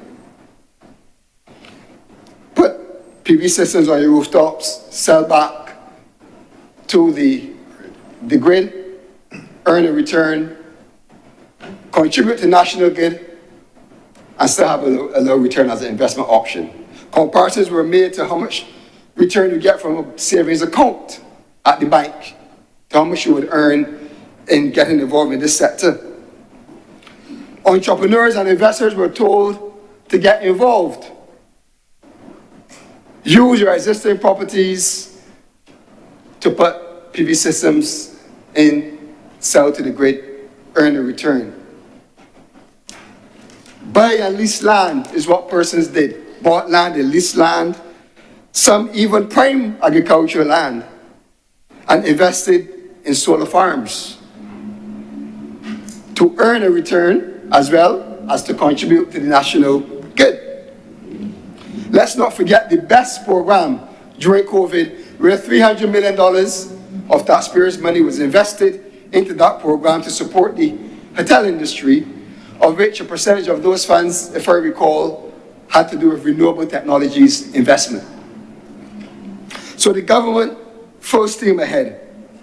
And slowly but surely, the conversation shifted more to economics, from a business transaction side, from a foreign direct investment side, and slowly moved away from the cost of electricity to the consumer. During this time, Mr. President, although known to the government, it doesn't appear that they made any substantial progress on the other critical areas on the transition, particularly the battery storage. It is now like it is almost a new phenomenon. Now you hear calls by the government that we need to move exceedingly quick to set up battery storage, since the national grid is virtually out of space to accommodate electricity from solar PV systems. We have successfully transitioned into an energy crisis of sorts. From an energy revolution to an energy crisis. So the others can laugh and smile, but this is how Barbadians are viewing it. The persons that have invested in the systems are now locked out. And according to government officials again, the current grid can only incorporate 100 megawatts without any storage. But we have 205 megawatts of generation licenses approved and waiting for connection. So Easy Mass, 105 licenses, megawatts of licenses, approved but not connected. Another 333 megawatts are in the application process. Investors locked out of the grid, and they are unsure of when they will be able to start to recoup, not know their returns, but their losses. Because remember, it wasn't losses before, it was a rate of return calculated, and that what got people excited. But no, they invested, they built the systems in many cases, they borrowed funds, so they now have to recoup losses. On the other hand, Mr. President, there's also been no reduction in the price to the consumer. Furthermore, there have been increases, and there's signal to be even more increases that households in this country cannot afford to bear. And if the government now has to go back to assess if they are going to continue to give an ease to consumers with the electricity bills past September 30th, it is a very easy task, because I can't remember the VAT rate that is being charged, but there is a VAT reduction on generally 7.5% on generally domestic use. And if I look at the Central Bank report of June 2024, this government has rated 17% more in VAT than it did in 2019, 2020. $158 million more. They can afford not only to continue to give an ease, but to reassess what the true rate of electricity, what the true VAT rate that should be charged to consumers in Barbados as it relates to electricity. And to respond to the senator who says that they continue to grow, growing on the backs of inflation without intervening to protect and cushion consumers. That is what we see. Because the spending power, we also see the spending power of our citizens being eroded. So, Mr. President, we are now in a situation where investors are locked in the grid, locked out of the grid, sorry. Consumers are asked to even pay more.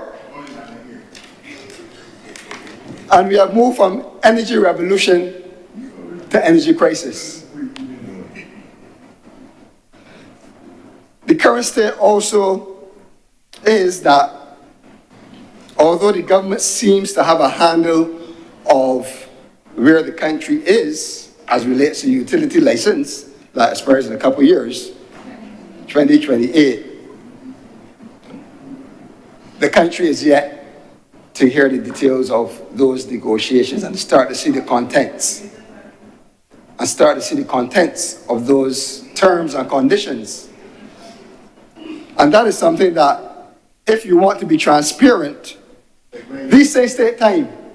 It takes time to consume, it takes time for persons to read and to consult. And I believe that this is a process that the constitution needs to start before it becomes a rush.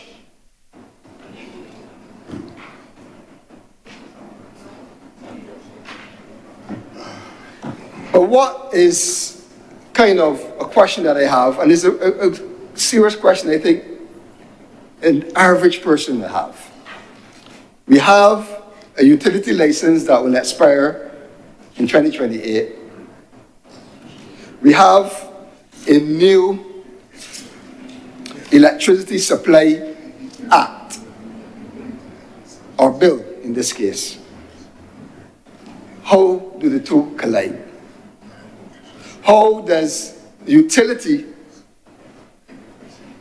although my understanding is that they're exempted onto the contract with these terms and conditions, they're exempted under their current contract from these terms and conditions, I'm not sure, But how do they, without an arrangement in place, if there is one, or on paper, go into these partnerships and hold up the terms and conditions that have been laid out in this bill?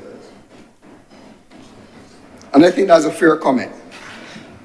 So, sir, the summary of the state of affairs as it relates to the energy sector, and I'm going to get to the details of the bill shortly, is the government seems to be sticking on the thrust of 100% renewable by 2030.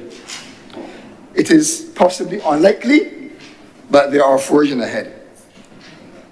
We have seen the introduction of the National Energy Policy, which is guiding that development. We heard comments as it relates to the Integrated Resource and Resilience Plan, which I was unable to get access to online. So I'm not sure where that is.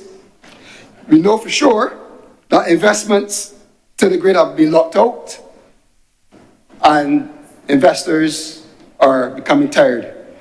And it is costing them money every day. And we know that consumers are facing price hikes. And the government needs to be more transparent. The government needs to be more proactive. Because what you hear coming out of the government when it comes to energy, in many instances, is a defense of things that they have done, things that they are doing. And all we're asking is to put these things when people claim that they're not doing them. They're very good at defending, but we're asking for some proactiveness and some participation in this discussion. We know, sir, that electricity bills, if the government takes the decision not to extend its courtesy of reducing the VAT, will go up from October 1. We know that we are paying more in transportation and in our public transport as well as private transport. And we know that we have not gotten an ease at the pump for over a year. We are uncertain of the relationship with the Barbados Light and Power going forward.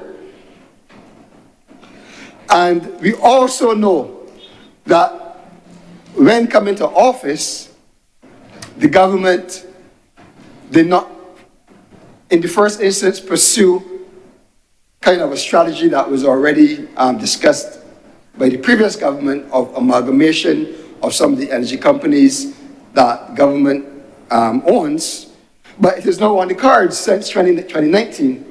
And we are nowhere with the amalgamation of those three entities, National Petroleum Corporation. We don't know, we need an update. The Barbados National Oil Company and Barbados National Terminal Oil Company.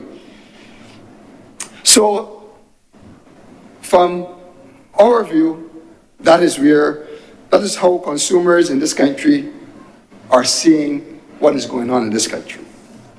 That is their reality when it comes to the energy policies in this country.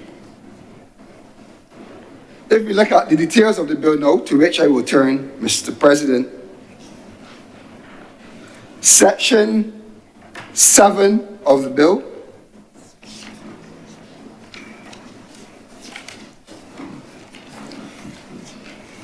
it says, without prejudice to Part 3, where the minister determines that it is in the public interest to do so, the minister may facilitate the provision of new generation and storage capacity at utility scale for the supply of electricity to the public grid through negotiations with an independent power producer or competitive bidding in accordance with the competitive bidding framework.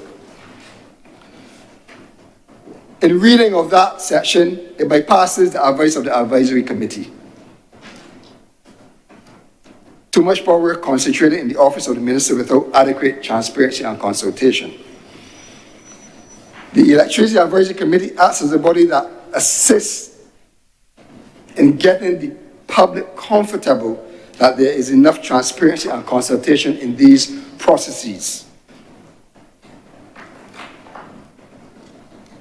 The advisory committee utilizes specific technical skills that have been laid out, and these should be brought to bear in this process, and the minister should have to consult with that committee as it relates to the provision of new generation and storage capacity at utility scale. I think that should be explicitly put into this section. If we move to the issuance of the license, section 11.1,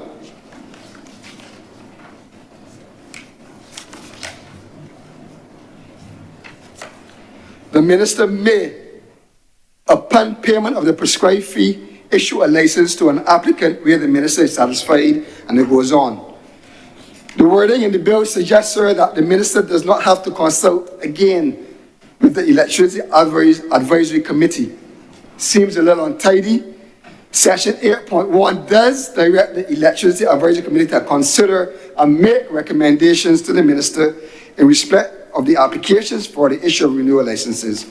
However, to remove that consultation from the committee and advisory capacity from section 11.1 is very untidy and creates a gap that can possibly use for exploitation. The current act in section 6.2 says, 6.2 says, in determining whether to issue a license to an applicant, the minister shall, rather than the minister may. It says the minister shall consider the recommendation of the committee in relation to the applicant.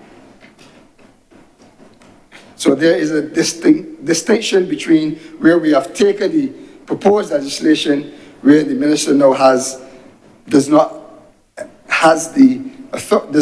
directed to consult with and take recommendation from the Electricity Advisory Committee.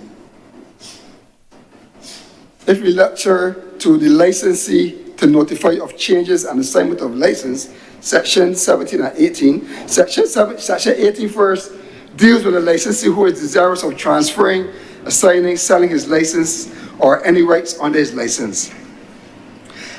Again, this section omits the consultation process of the Electricity Advisory Committee. And while the original license is granted under the recommendation of this committee, we feel, sir, that any transfers in full or in part should have the input of that committee. That should be in that section. Section 18, Senator. Right. Having reviewed and considered the application, the committee should then give a recommendation to the minister. So the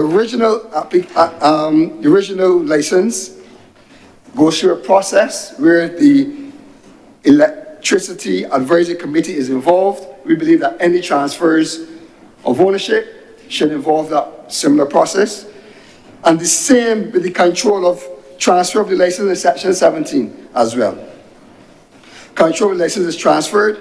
There's a material change in the circumstances of the licensee that impacts upon the license to conduct operations under his license.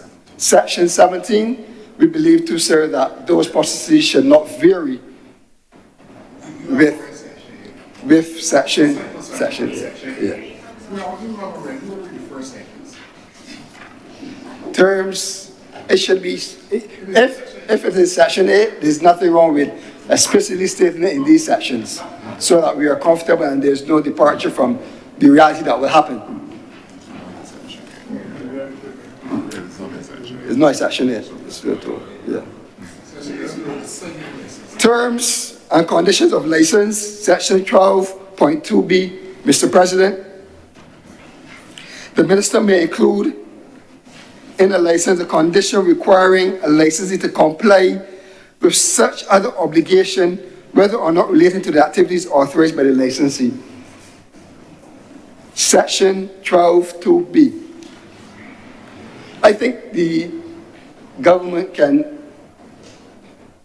just expand on this a bit, because you're asking someone to enter into an arrangement to to do specific activities and tasks driven by the authority of the license. But then you're binding the person to do activities that are not in direct relation to those activities that the person are engaging in. So it seems a little iffy there that there's a little too much latitude by the minister to institute things in the clauses that might be prohibitive to the licensee.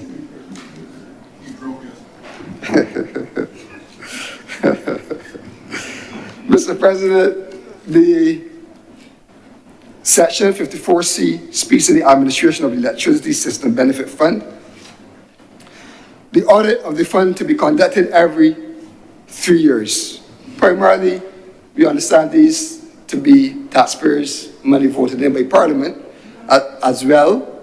It says that it could be a combination of monies voted in by Parliament or from any other source as the fund may be required.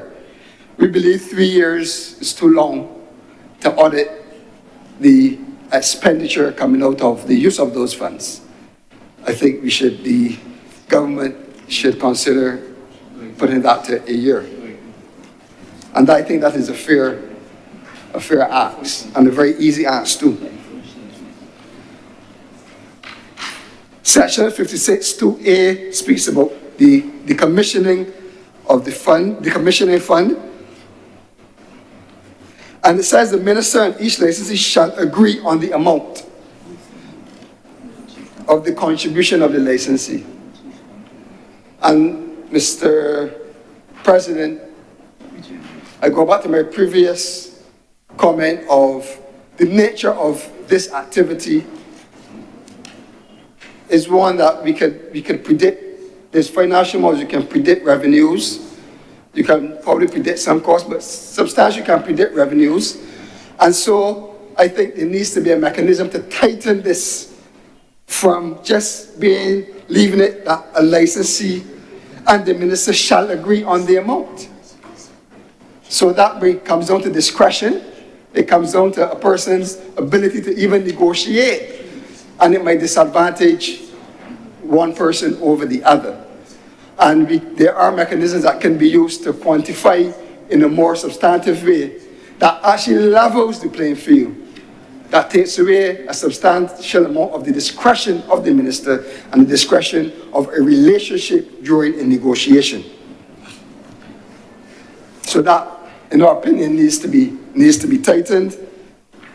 If you can determine the revenues, which you can, by forecast and modeling, and that is the nature by which people invest, you can definitely come up with something that is feasible and that can be rolled out across all of the participants fairly. Now, sir, the Section 66 speaks to the Renewable Energy Procurement Committee. And I think my question here is two questions, but the first question is why do we need this section really, if we already have a Public Procurement Act 2021, and that was a condition that I think was mandated in the IMS BERT austerity program. And that, Mr. President, was told to improve transparency and accountability to government's procurement processes. We have rules and regulations, there's processes, there's a Public Procurement Act, it establishes a Chief Procurement Officer. But this bill is seeking to form its own committee, and it does not even establish in the bill, Mr. President, the formation and the construct of the committee. I think the minister alluded to some of the persons that will be in it, but put it in the bill if you have to keep it. Put it in here. You have to know the size of the committee, the makeup of the committee, the skills and the qualifications of the members are being asked to sit. It is a very important committee. If it is indeed necessary, we don't believe it is necessary, but clearly we cannot just leave it open-ended in this bill to be decided by the minister and the cabinet at their whims and fancies. Mr. President, there is an omission that we have identified, which in the current legislation 5.3, and it says in 5.3 of the current Act, where the applicant in the public is the public utility or proposes to operate a generation system,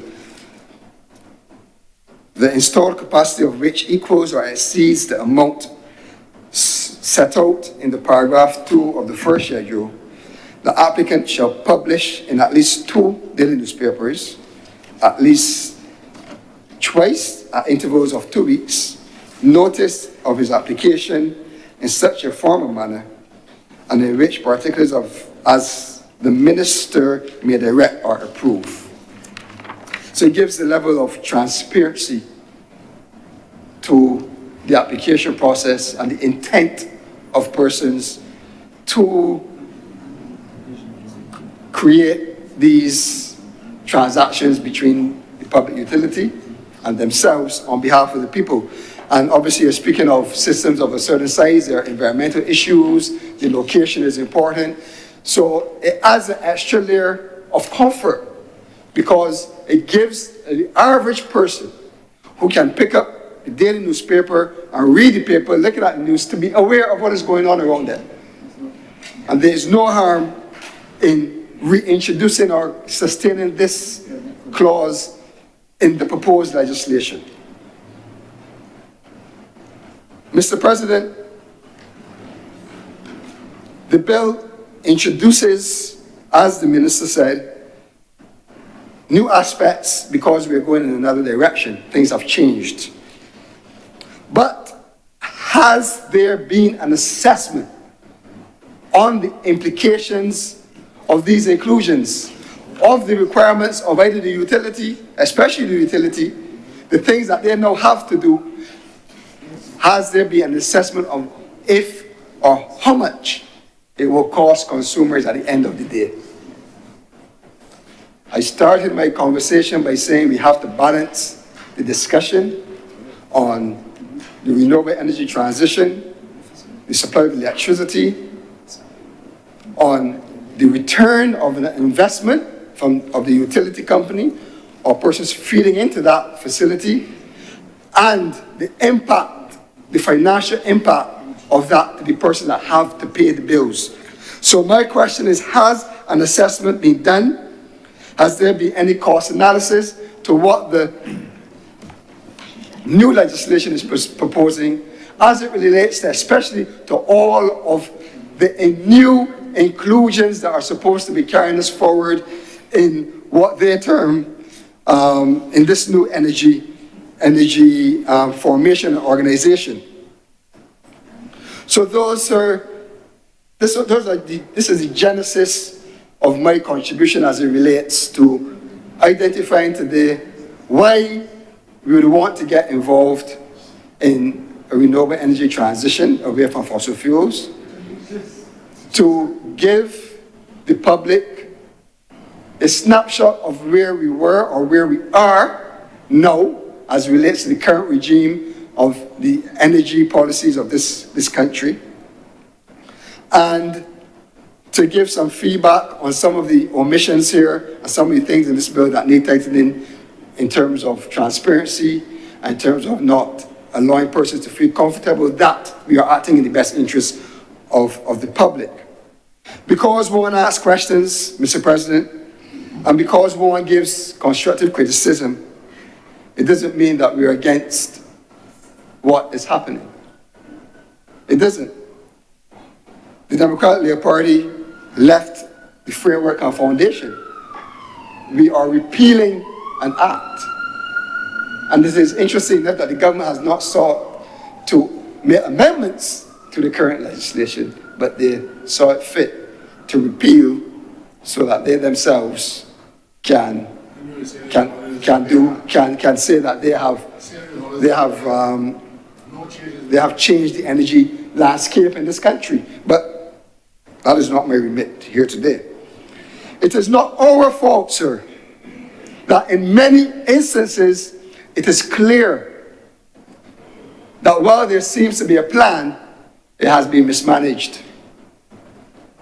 Because I walked through the effects of the plan today and what we are feeling as a society. The government mismanaged this process, and they need to get it right. Come into this chamber and talking technical stuff and defending positions that have been made public is all well and good. But we have to work in the best interest of the people.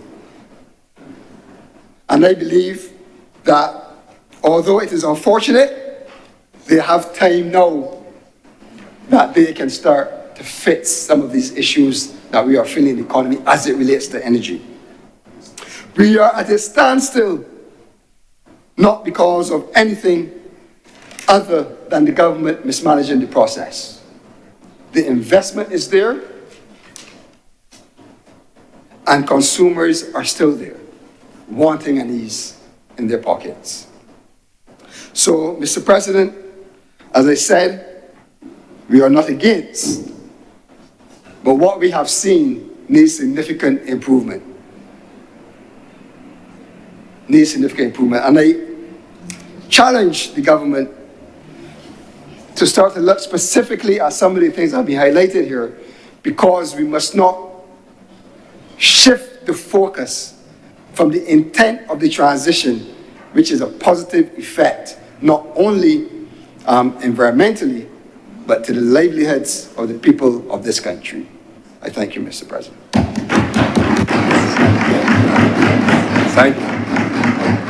Thank you, Senator Walters.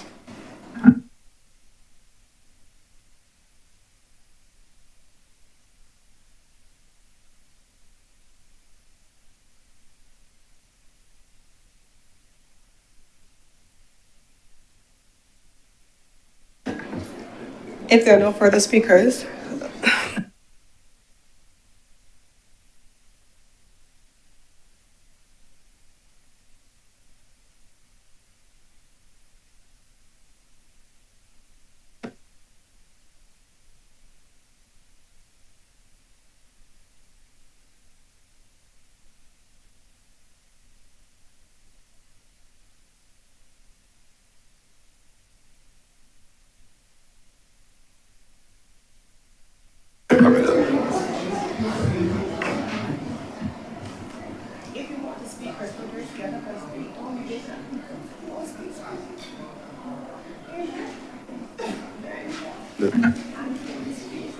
Senator Malou. Thank you for recognizing me, Mr. President.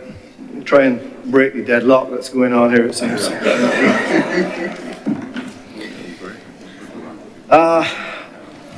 Mr. President, I had really hoped to hear a bit more from the other side and some other points of view, as the time to prepare for this particular bill was quite short, but I have done the best I could in that period. I do appreciate that the government facilitated us with an information session earlier this week, because this matter is quite a technical matter, and it has some far-reaching and long-lasting effects. My main points, Mr. President, will come in two areas. One, in terms of cost, and secondly, in terms of what I will describe as a holistic approach to the issue of energy or power in Barbados. It's not lost on me, sir, that just this week,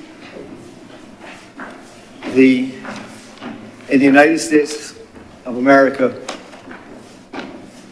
the CEO of OpenAI, which is probably one of the biggest names being talked about in the technology world, artificial intelligence, requested an urgent meeting with the President of the United States to discuss the need for much more energy is needed.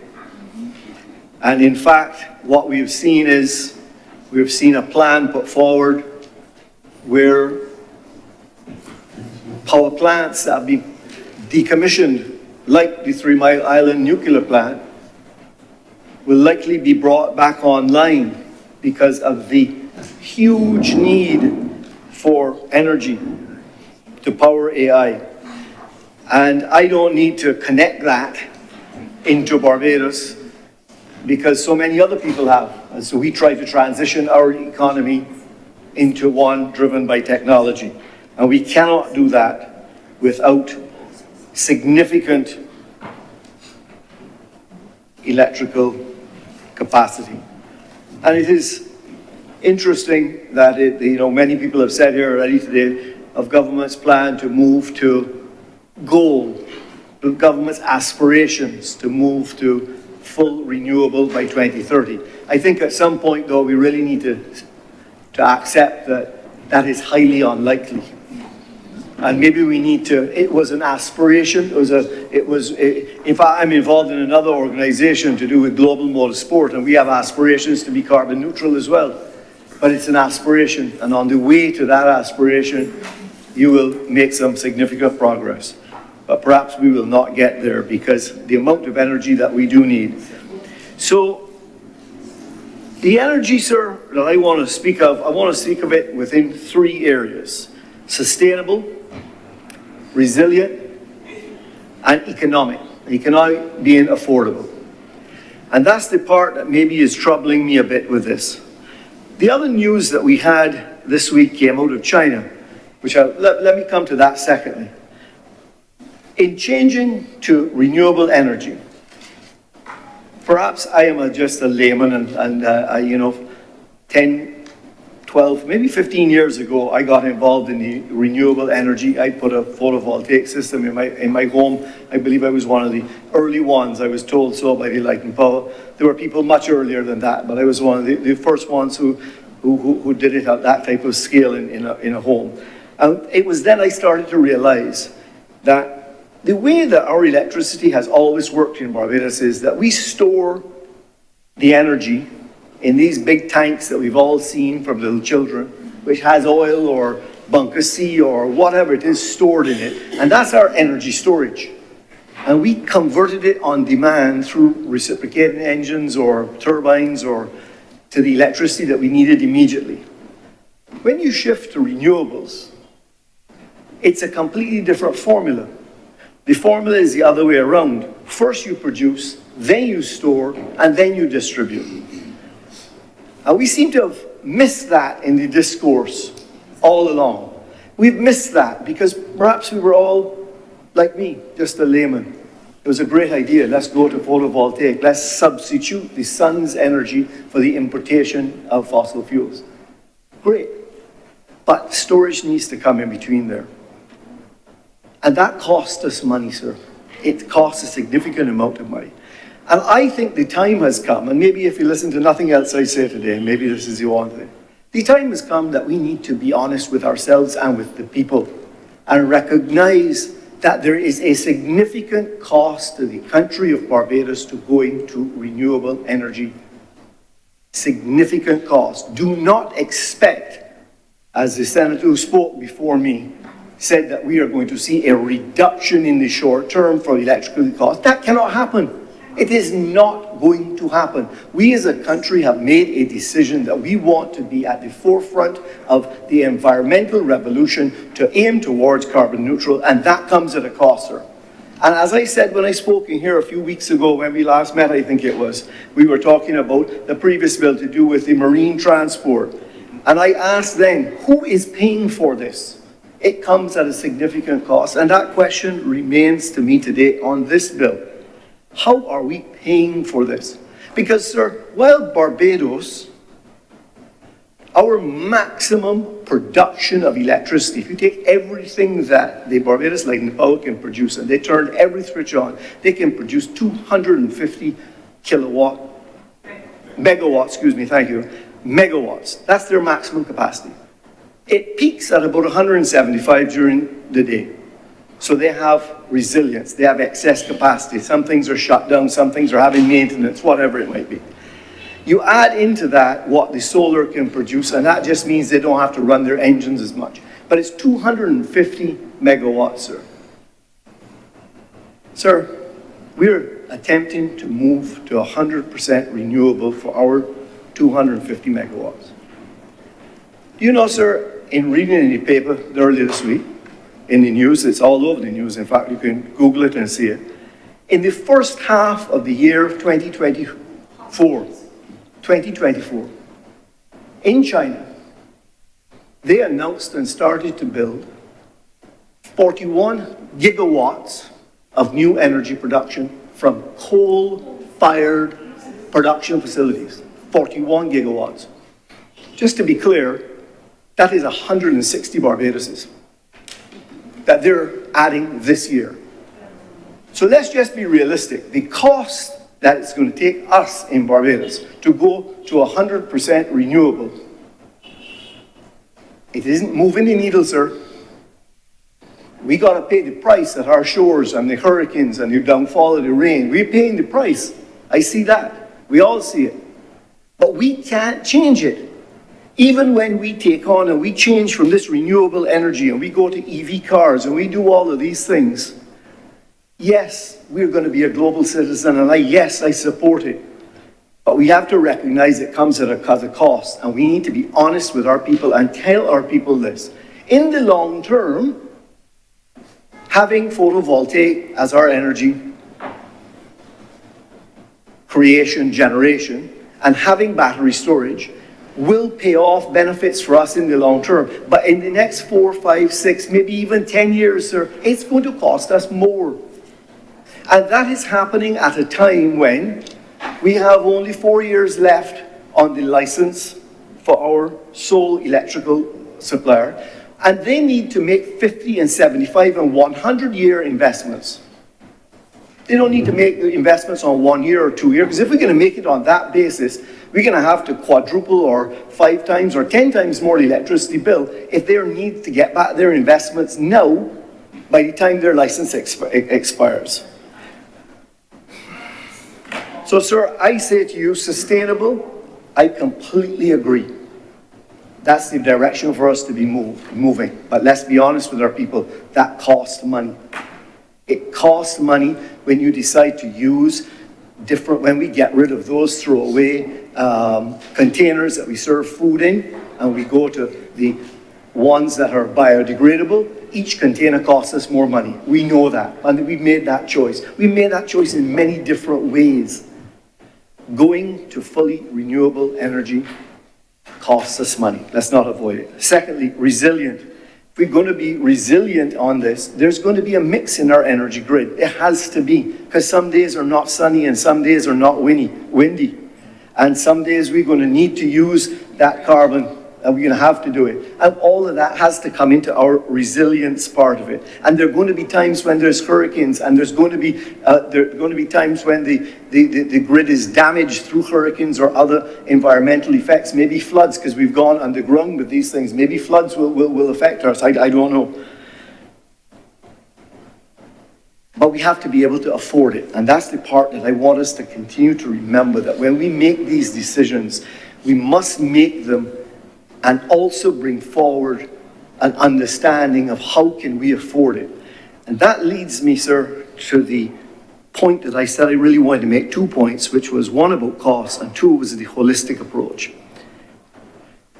I cannot actually comment about this bill because it is only one part of an overall solution.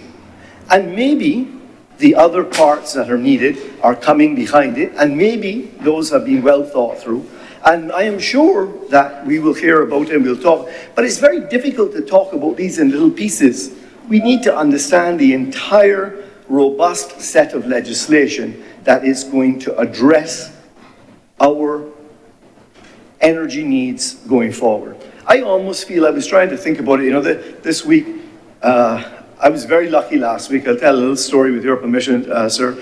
I happened to be on my way home from an overseas appointment, and I was in England, and I learned that a young boy who had grown up in my house, my son's best friend, would be playing for the first time for the English cricket team. So I decided I would go to cricket.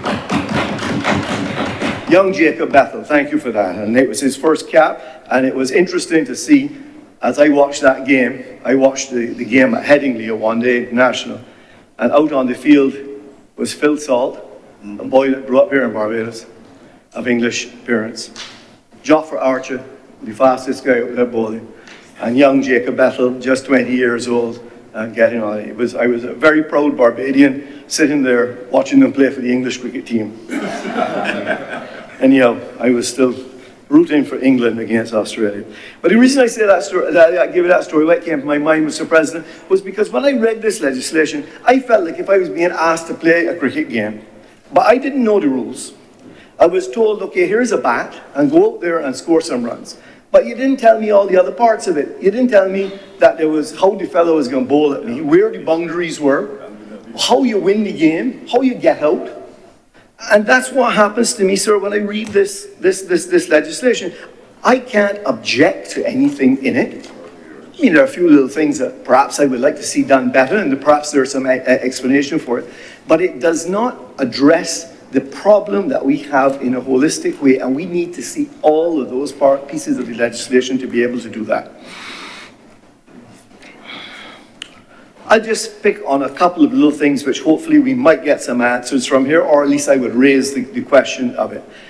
In Part 2, Section 5.1, a significant new responsibility, I believe, is being placed on the Chief Electoral Officer and the Government Electrical Department, GEED. And I do hope that there is a plan, because my understanding is that when this is passed, and it will be passed, the government has the votes to have this passed. It is passed in the other place. So, not yet? Thank you. I stand corrected. The government has the votes to have it done, and it places a responsibility on the GEED immediately, sir. That is significant, and I do hope that government has a plan as to how they're going to do that. The level of skills, the number of people that they have in that department is going to be significant, what they need to do. The other thing, which is a point I have made before, which I've seen in other legislation that's come before us, is this concept of the minister doing what's in the public interest. I have said before that I struggle with this, because the current Minister of Energy, who happens to be the leader of government business, whom I know professionally, is a very responsible person. And I think that what I understand, her understanding to be of the public interest and my understanding of the public interest is probably quite well aligned. But I have no idea if Senator Rogers here next to me happened to be the one looking after the public interest. He may have a different definition, which I suspect he does, from his perspective as the public interest. So I am concerned when we leave in legislation like this carte blanche statement, and we've seen it now in a number of pieces of legislation that come forward, that gives the minister the right to do something if it is in the public interest. I would like to have seen, and it is mentioned many times for the record, just so you know, I did read the bill, section 7, 11, 15, and 16, but it is never defined. And I don't understand sometimes what process the minister would go through to determine what is in fact the public interest.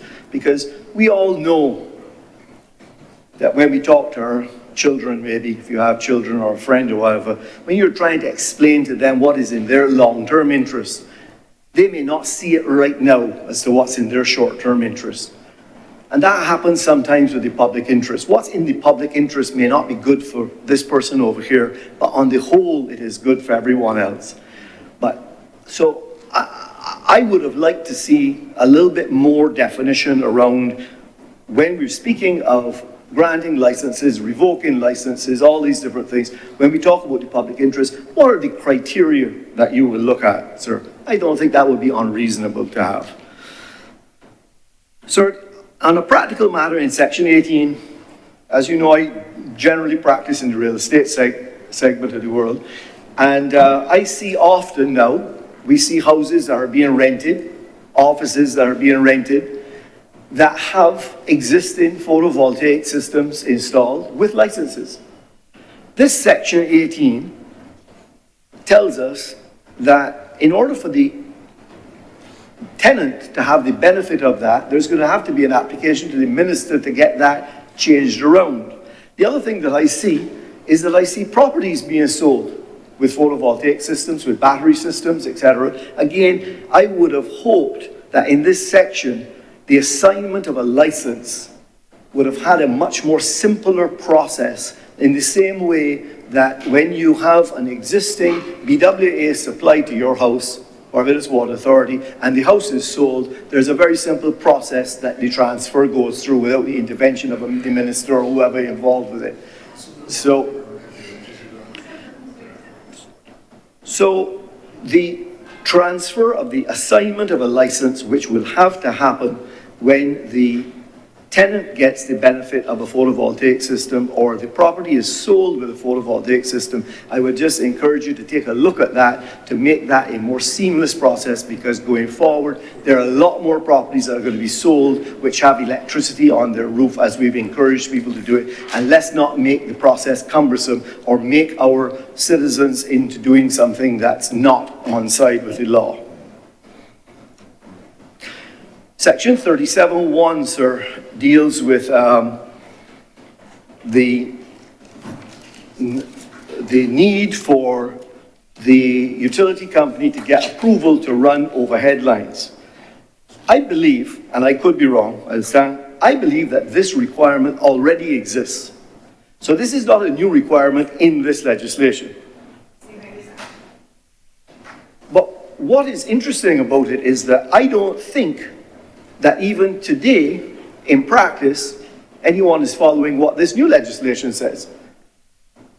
I don't think that the Light and Power going to connect to a new house or to change a service or to connect to a new building is applying for approval to run an overhead wire. I have not seen it, sir. I have not seen that being done, and I am involved, as you know, in some developments and so on. So my only point is, does it really make sense to have a law that practically can't be implemented? Because I don't know what problem we're seeking to solve with this, because for years we've been running this in that way. So a couple other points before, one thing I would like to finish on, sir, as I've made my point on costs and I've made my point on the holistic party legislations, I'd like to touch on part 9 though, on the decommissioning. I really would have hoped to have seen, sir, that the government would have recognized that this problem cannot be passed to the individual to make a decision as to how they're going to dispose of PV or batteries or whatever these renewable infrastructures that they're using. I would like to have seen some form of regulation of those who will be empowered, so that if you as an individual happen to put 20 panels on your roof and they come to their end of their life cycle, you can't leave it up to that individual to know what is the right thing to do with what might be dangerous. There should be a mechanism that says you need to go to A, B, or C, who is regulated by the government, and there you can dispose of it. And they say we have, in fact, I believe we have a disposal dump in Barbados for tissues and blood and so on. It's regulated and so on. This almost needs that same type of thing. Where do you carry lithium batteries from EV cars? What do you do with them? Don't leave it up to the consumer, as this bill seems to imply, for them to do that which is right. Mr. President? Yes, right. I raise on a point of order. I know that the Honourable Senator does not intend it, but he is misleading the Honourable Senate. The matters of disposal and how matters are disposed of at the end of life fall rightly under the Ministry of Environment and not under the Ministry of Energy. And so you would not find it in this bill. And because it's not in this bill, does not suggest that it doesn't exist under the appropriate umbrella ministry for the responsibility of disposal, which is the Ministry of Environment. Please continue, Senator Maldo. Thank you for that redirect. And yes, you would be correct that my intention is not in any way to mislead the chamber. However, when in my reading of it, it would have seemed to me that it could easily have then referred that that is where that the consumer should go to solve the problem. So I thank you for that, but that's where it falls. Lastly, sir, under section 63 and 64, I have it correct. I don't want to go to the wrong spot and mislead anyone. 63 and 64 talks about the recourse if you were refused and you don't agree with the minister and you want to go somewhere else, yes? One small point for you. The tribunal that is established, the appeals tribunal under section 64, I think it is, and then you read the actual third schedule. I don't particularly like this logic that the minister gets to appoint the members of the tribunal, the 5 members. So if you do not agree with something that the minister has done, you've got to go to the tribunal. But remember, the tribunal sits there at the pleasure of the minister. So in my world, I would think it is not necessarily the right thing to do it that way. All I would have suggested is perhaps the tribunal could have been appointed by a different minister or another place so that there is the appearance of independence and there could be real independence. So that would be my small suggestion on that. With those few words, sir, I remind you of the point that I make, which is to do with, let's be honest with the people of Barbados, changing to renewable is going to cost us in the short term. It is the right thing for us to do in the long term. That is true. And secondly, I would really have liked to have understood all pieces of the legislation, because I am sure that when it all comes together, it would be better for us all to contribute to each and every one when we understood how they all went together. With those few words, sir, I'm obliged to you. Thank you, Senator Maloney. Senator Cummins. Mr. President, I beg to move that this sitting of the Senate be suspended for lunch and the Senate reconvene at 2:35 p.m.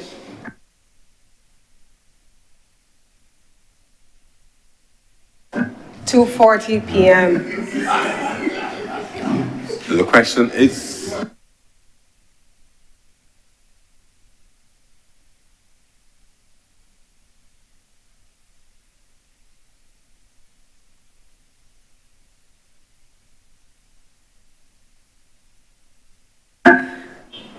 I beg to move that the sitting of the Senate be suspended until 3 p.m. to facilitate the meeting of the Committee of Selection during lunch.